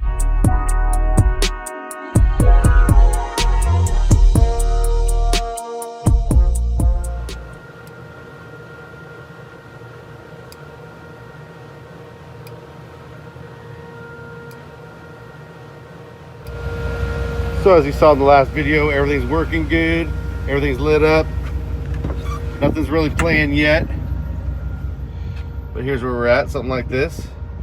Processor isn't on yet, and that LF audio remote knob isn't on yet, but it's about to be here in a second. So what I have to do here is a bunch of work that probably usually wouldn't even make YouTube, but if I don't show you, you'd think it was too easy. I got a whole pile of wires here. We got LED wires for days. We got the white LEDs for inside the box. We got 3 different sets of RGB, and that's Cob lighting with the data wire. We got remotes. We got wires for the processors and stuff. So the challenge is to get it all to look halfway decent in here and get it working. And to do that, I'm gonna have to use a relay and that box to run the LEDs. And we're gonna get to some bus bars for these batteries. So let's go. I got this thing a while back and I've been looking for an excuse to use it. Typically I use regular relays, but this one right here was kind of enticing because it's got some cool little features on it. But yeah, we're gonna use this inside of here. Basically what a relay does is it turns a little signal into a big signal. You wouldn't want to run anything that was even slightly demanding on that remote wire. So what the remote wire is gonna do is when it turns on, it's going to activate this right here and turn this on, and this is going to have the bigger wire in it. And there's a reason why I ran that extra 8-gauge wire from the main fuse block. That way I could use this thing right here.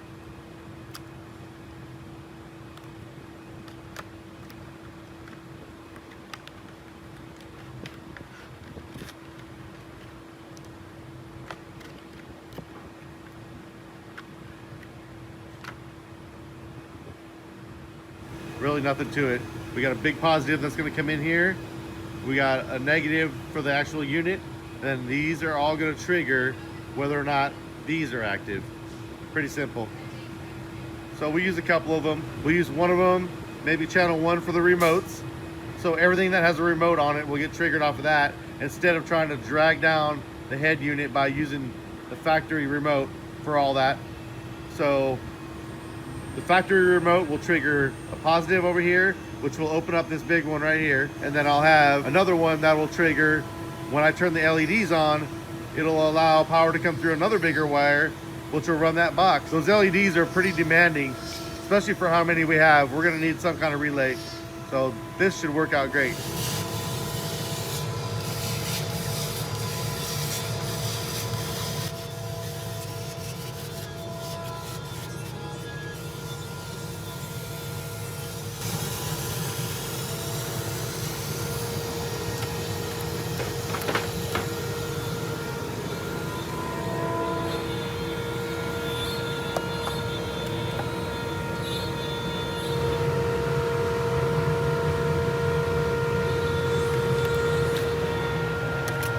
Yep, cardboard for the win. Let's turn this into some aluminum.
So this bit drills and taps at the same time.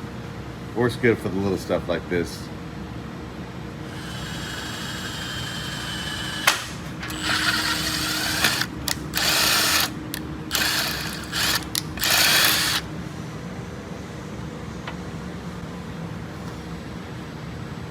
.832 button head, Allen head.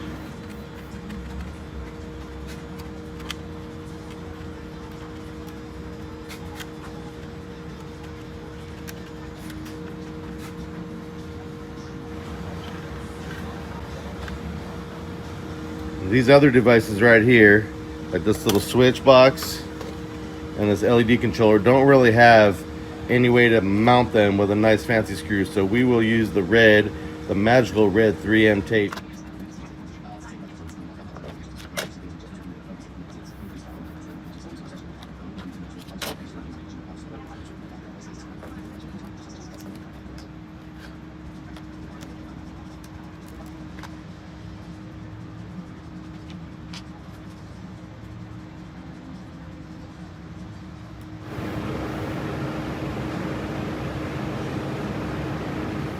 All right, today's goal is to turn all those messy wires into something clean.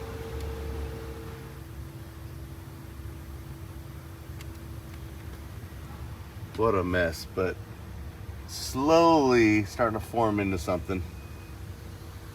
These are the little things that never get any credit on any builds, no matter who's doing them. All the tedious little wires.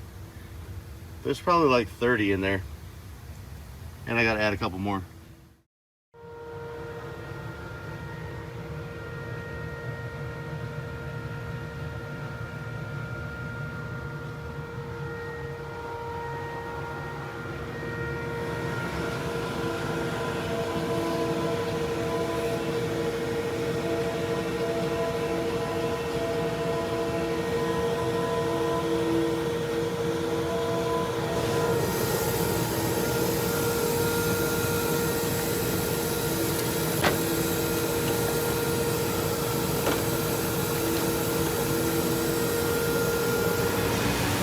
Like a lot of the stuff that I cut, everything starts out with cardboard and an idea.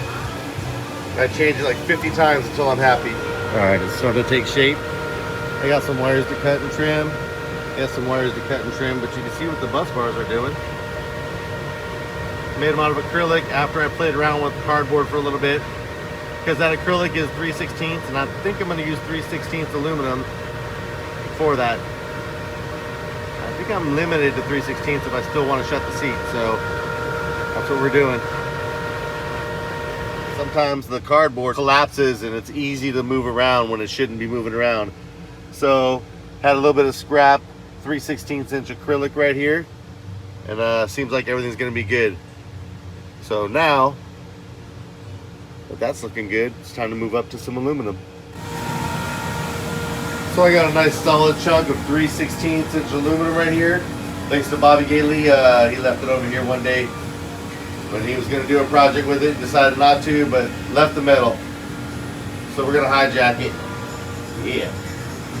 Got some acrylic right here. We'll lay this out just so I know if I got room, and it looks like I got plenty of room to get this done.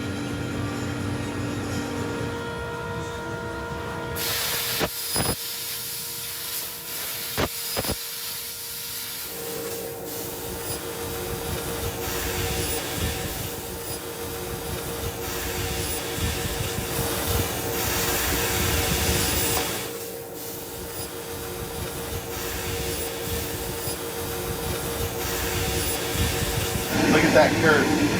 That's the reason why lasers rule over plasmas.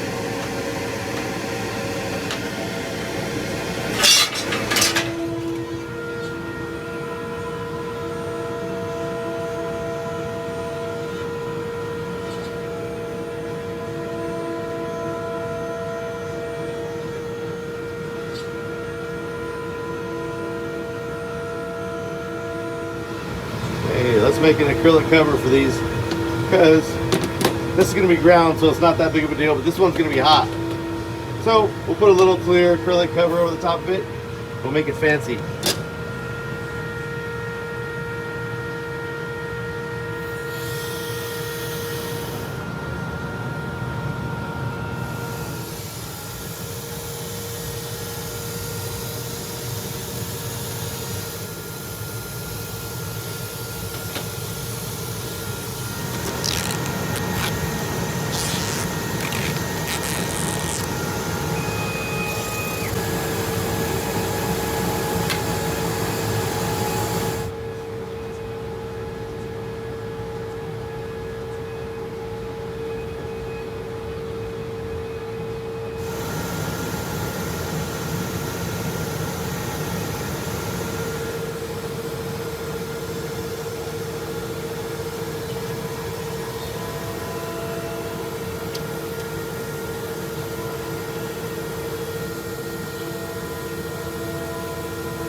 Just like that, we got some bus bars.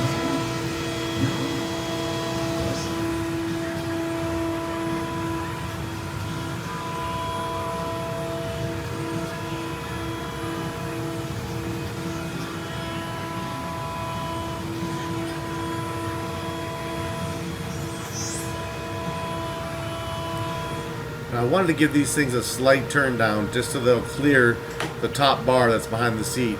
I gave them just a little bit too much of a turn down here, but I adjusted it later. They bend back really easy, but you can see when you look at it how nice these come out.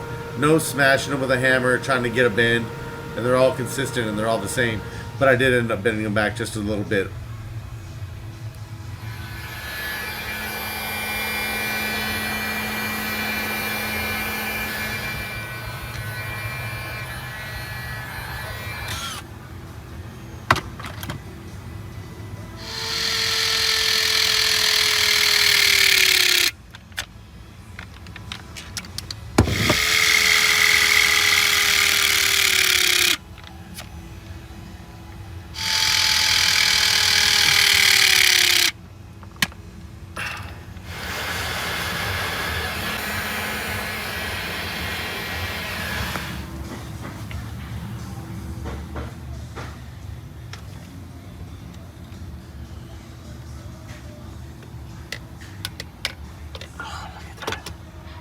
Look at it.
booty poke out. And she be on to the next one.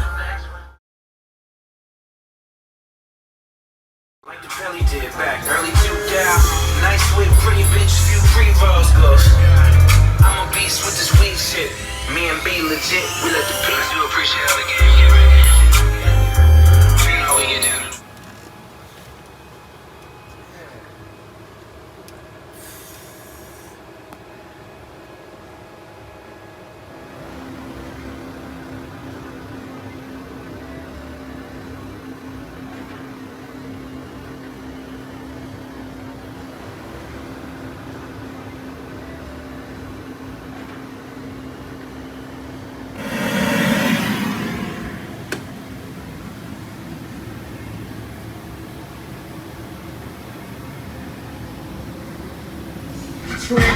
Don't come around me, friend, talking about how you picking, giving hoes what they want.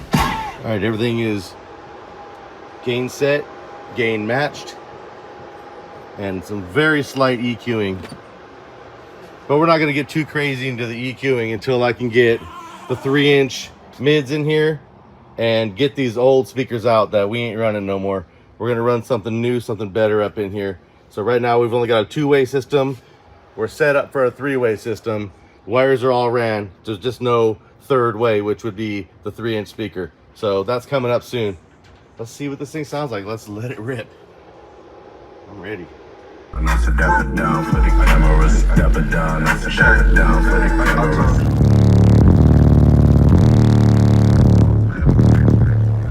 Try to get them game in. That good, Kay? Doing circles. I ain't no 212s no more. I ain't no 212s no Damn more. right, I keep it with me. Bitch, I don't need Deadening. Swag, baby, wear it well. Killer Chanel, she in the winter field. Holy jeans on, got the cat in the night, I be out. I love it.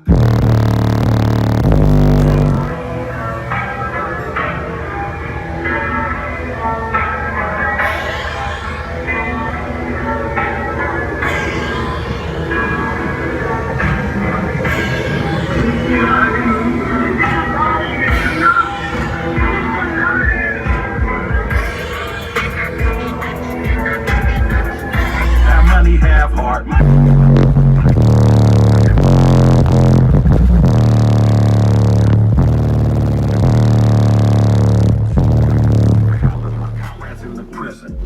In the system, they appreciate this.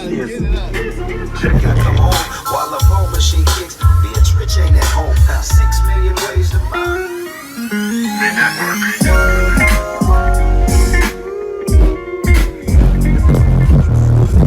I probably wouldn't want you in. Then I win. Whenever I can see your smile, you know the fly style. Dig your swag. Louis flip flops go good with the bag. Turn up a little bit.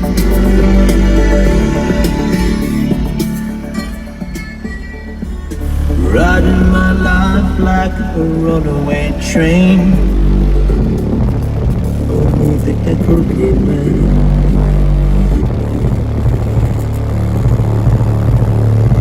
When I was a boy, I do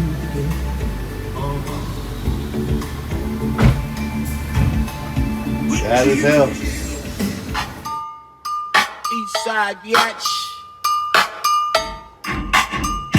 Walk around you quick as hell. You need some toilet paper, don't shit on the free. I won't feel so don't just inside. I look. It's no jealous somebody. That good or what? You and your time with no discretion. To me, it's so depressing. Acting like you don't know my profession. I live in them thighs and live in the city. Wearing out pictures like Hello Kitty. Rubber on these bitches. So fast. Sell it like short, no ass, no pass. All you Santa Claus players, be on your way. All right, here we are on a Saturday morning. I just got done setting the gains. I did some basic tuning, just a little bit of cutting on the EQ. I'm gonna go a little bit more in depth with it here soon, but I just want to get this thing playing and sounding decent before, you know, the big move. Can't really talk about that right now, but we'll talk about that later. Anyways, let's see what this thing sounds like. So far, woo boy. And yeah, she's dusty from being in the shop for months trying to get this done. But that don't matter. We'll wash it when we're all finished here. Got the iPad in the dash. Got some Too Short on deck. Some D amps. Get the audio subs. Motherfuckers out. Fuck this shit. Fuck them. I'm trying to blow these motherfuckers out.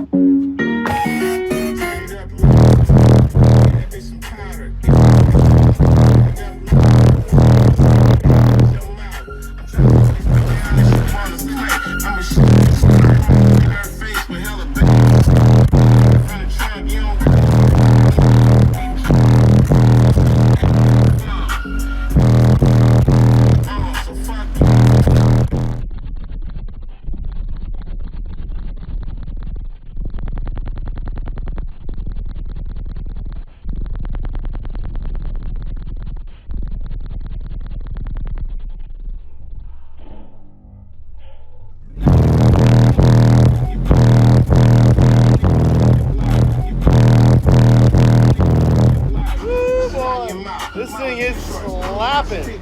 Oh boy, yeah. Okay, that's what I'm talking about. Mission complete.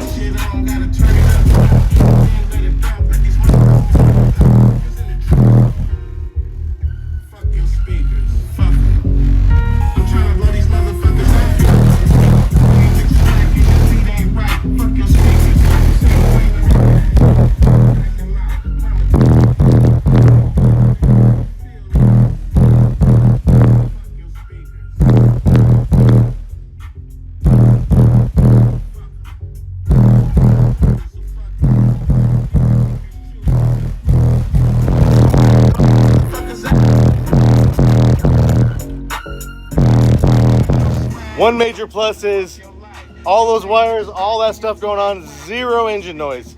Woo. You can never complain on zero engine noise day.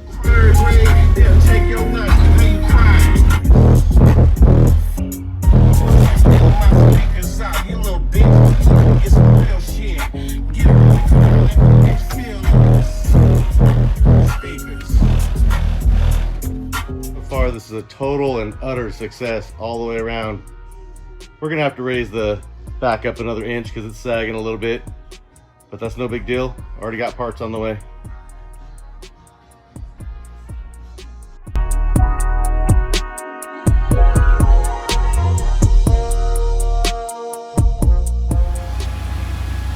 All right, all's well. Everything's bumping. Truck's a little dusty. We still haven't washed it since the build. So as you can see, she's sagging in the back from all that weight, but we have a solution for that. Not only is it sagging a little bit from all that extra weight, but it's also got this weird death wobble to it. And I'm not talking about a tire that's out of balance. I'm talking about like waving back and forth in the back once you get up to about 55, 60 until it's like scary. So last time I dealt with that with Chicken's Caddy back in the day, it was a sway bar issue. So I'm feeling like it's gonna be the sway bars and the end links and whatever else. We're gonna switch those out. We're gonna start in the back, raise it up an inch, put the new sway bars on, and see if that helps.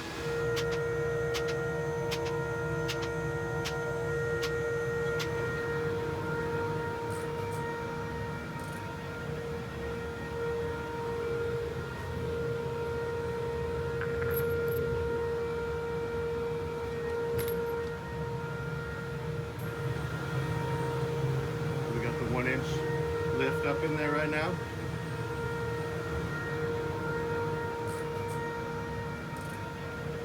All right, you can see everything's done. Our hands were too greasy to play with the camera while we were doing it, but you see it's all done. We got a 1-inch lift kit in there to make up for the weight.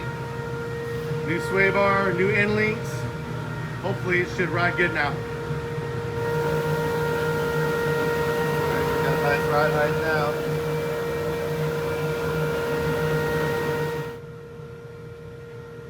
All right, today we're gonna do something special. I told you guys I would do it, because we can't do everything in one day. We're getting rid of the fan. We're going electric. This was actually done several weeks ago but I forgot to include it in any of the build videos, but better late than never. Here it is. We got the bro Brandon from Big Time Electric, Sacramento again. Yeah, he did my Tahoe a couple years ago. One of the best things I ever did to it. So now we got him over here to do this again.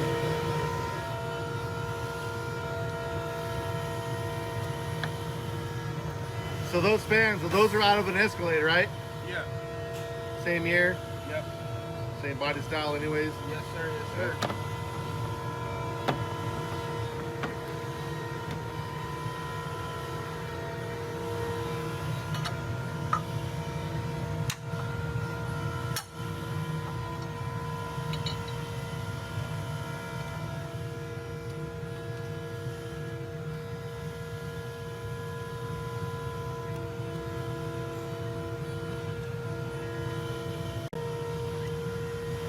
It's crazy how much room that buys you when you take that fan out of there.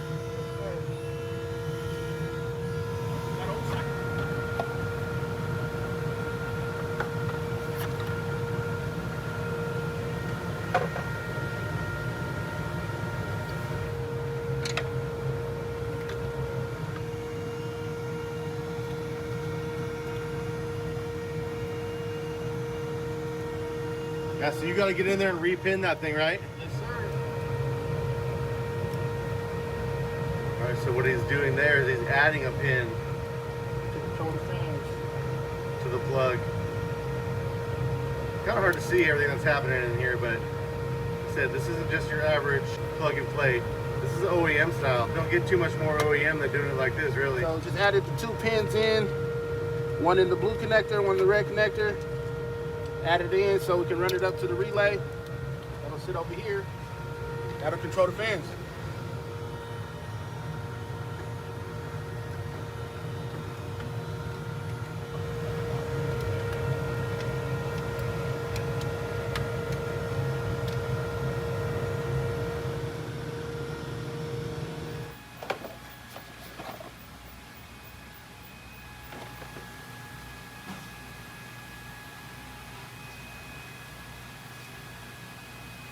This is the factory relay for the fan setup.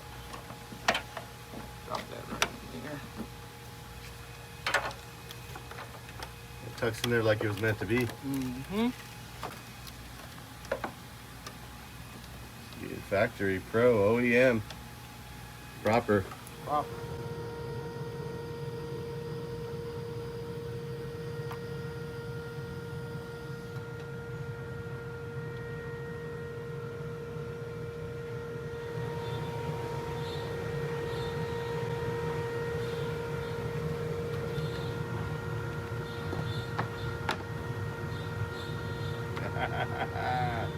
Sick as hell.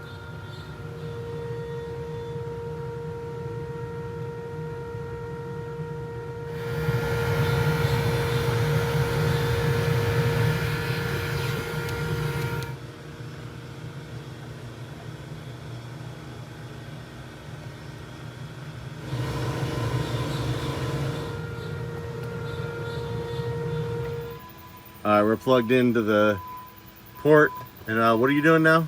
I'm gonna give the computer the commands to turn the fans on and off at certain temperatures and on and off with the air conditioner so everything works like it's supposed to, Yeah. like it's factory. Yeah, cool. It is factory.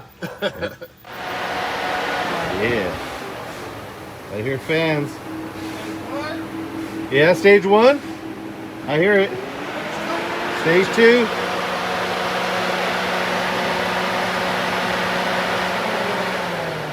That wind feels good too.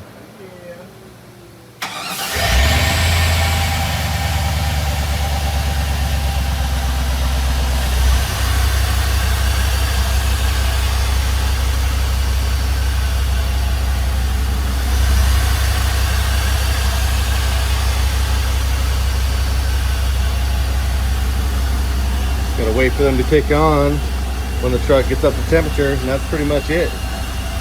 That's it, just like that, all that extra room. Electric fans, 2002 Yukon, done deal. We're out. Does that mean mission complete? Mission complete, boss. Bad as hell. Yeah. Big Time Auto Electric, Sacramento.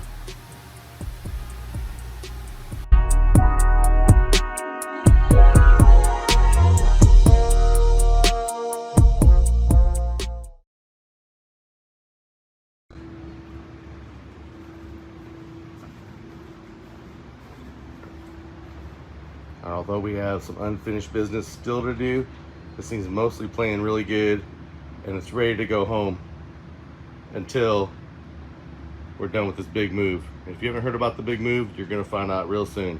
Yep, it's official. But in the meantime, we need to know if this thing's capable of a hair trick. All that work, all that time, and we don't even know if this thing can do a hair trick yet. I think it can, it sounds like it can. It don't sound too far off from the Tahoe. Let's pull it out here and see real quick on a Sunday when I can make some noise out front of my shop. If you're new to this build, just to show you what's going on here, dual 400 amp McMahon alternators. We got 5 Titanate lithium batteries, 1 up front, 4 in the back, sky high, 2-aught, 1-aught wire everywhere in the front. We got the iPad in the dash. We did that years ago. Got some mids and highs that aren't really worth talking about. They're nice, but they're getting changed out anyway, so it don't matter. Right back here, we got fuse blocks, distro bars, battery bank. Here's the other 4 batteries. You can see the entire build on my channel, of course.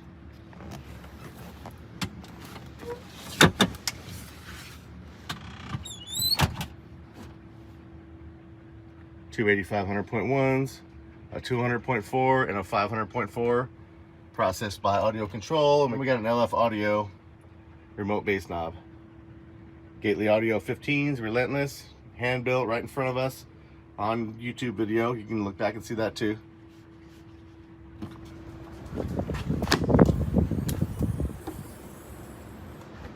Super bright out here, so it's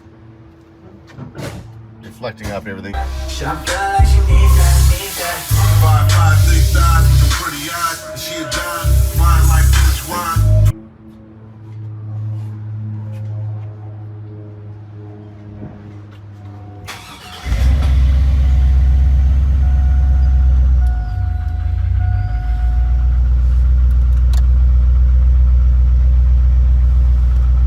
Of course, these amps can be any color. The acrylic can be any color also. We're just doing this for right now. You can look back at the old videos and kind of see.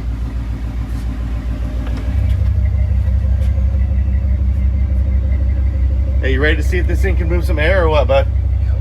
Let's do it. Back it on out.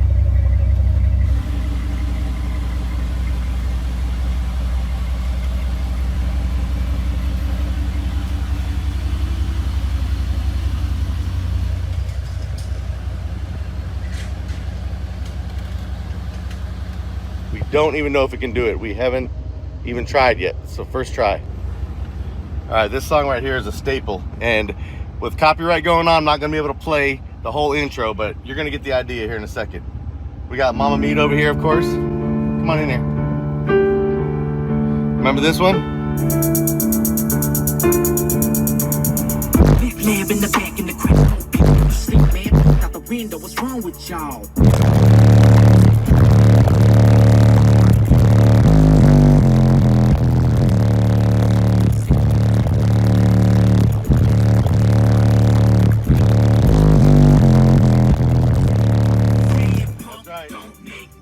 Yeah, she does a hair trick, bud. Fuck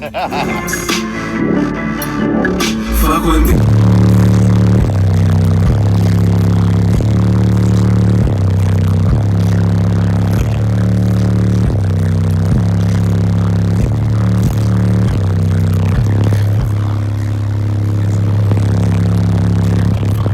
Homie's gonna have a candlelight. At the candlelight.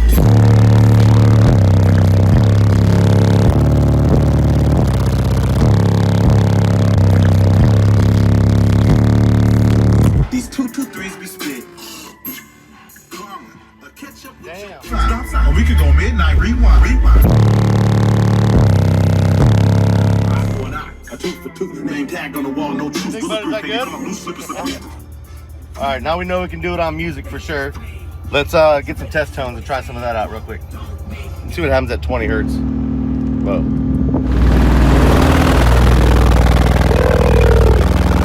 Yeah, that's 20 hertz. Whoa. Hold on a second, we're running that again. That's 20 hertz, ready? All right, you got to get those woofers back there. See, we're at 20 hertz right now. Let's go.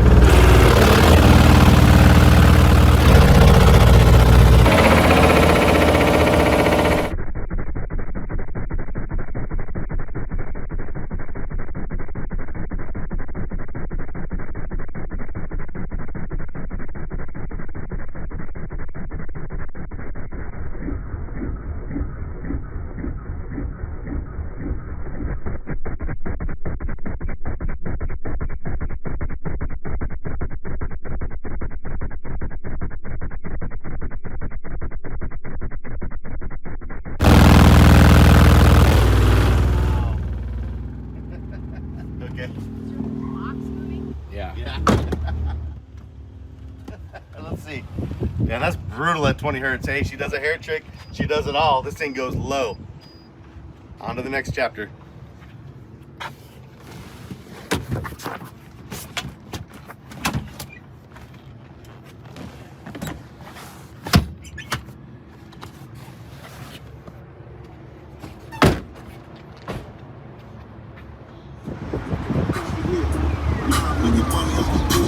Yeah.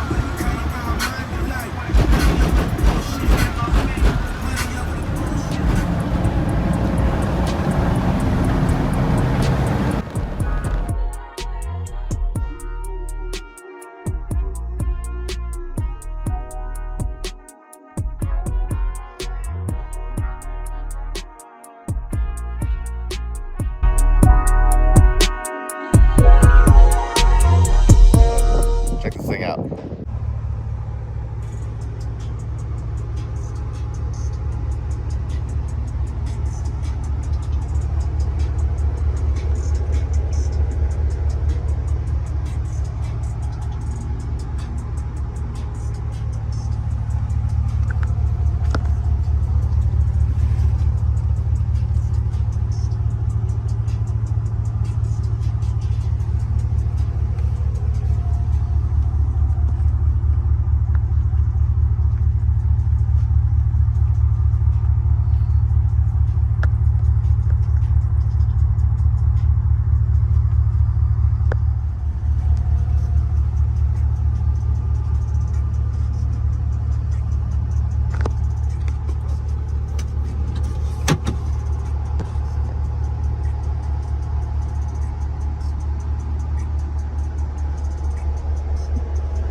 For those who have been following every single step of the way, I appreciate you. Thanks for watching.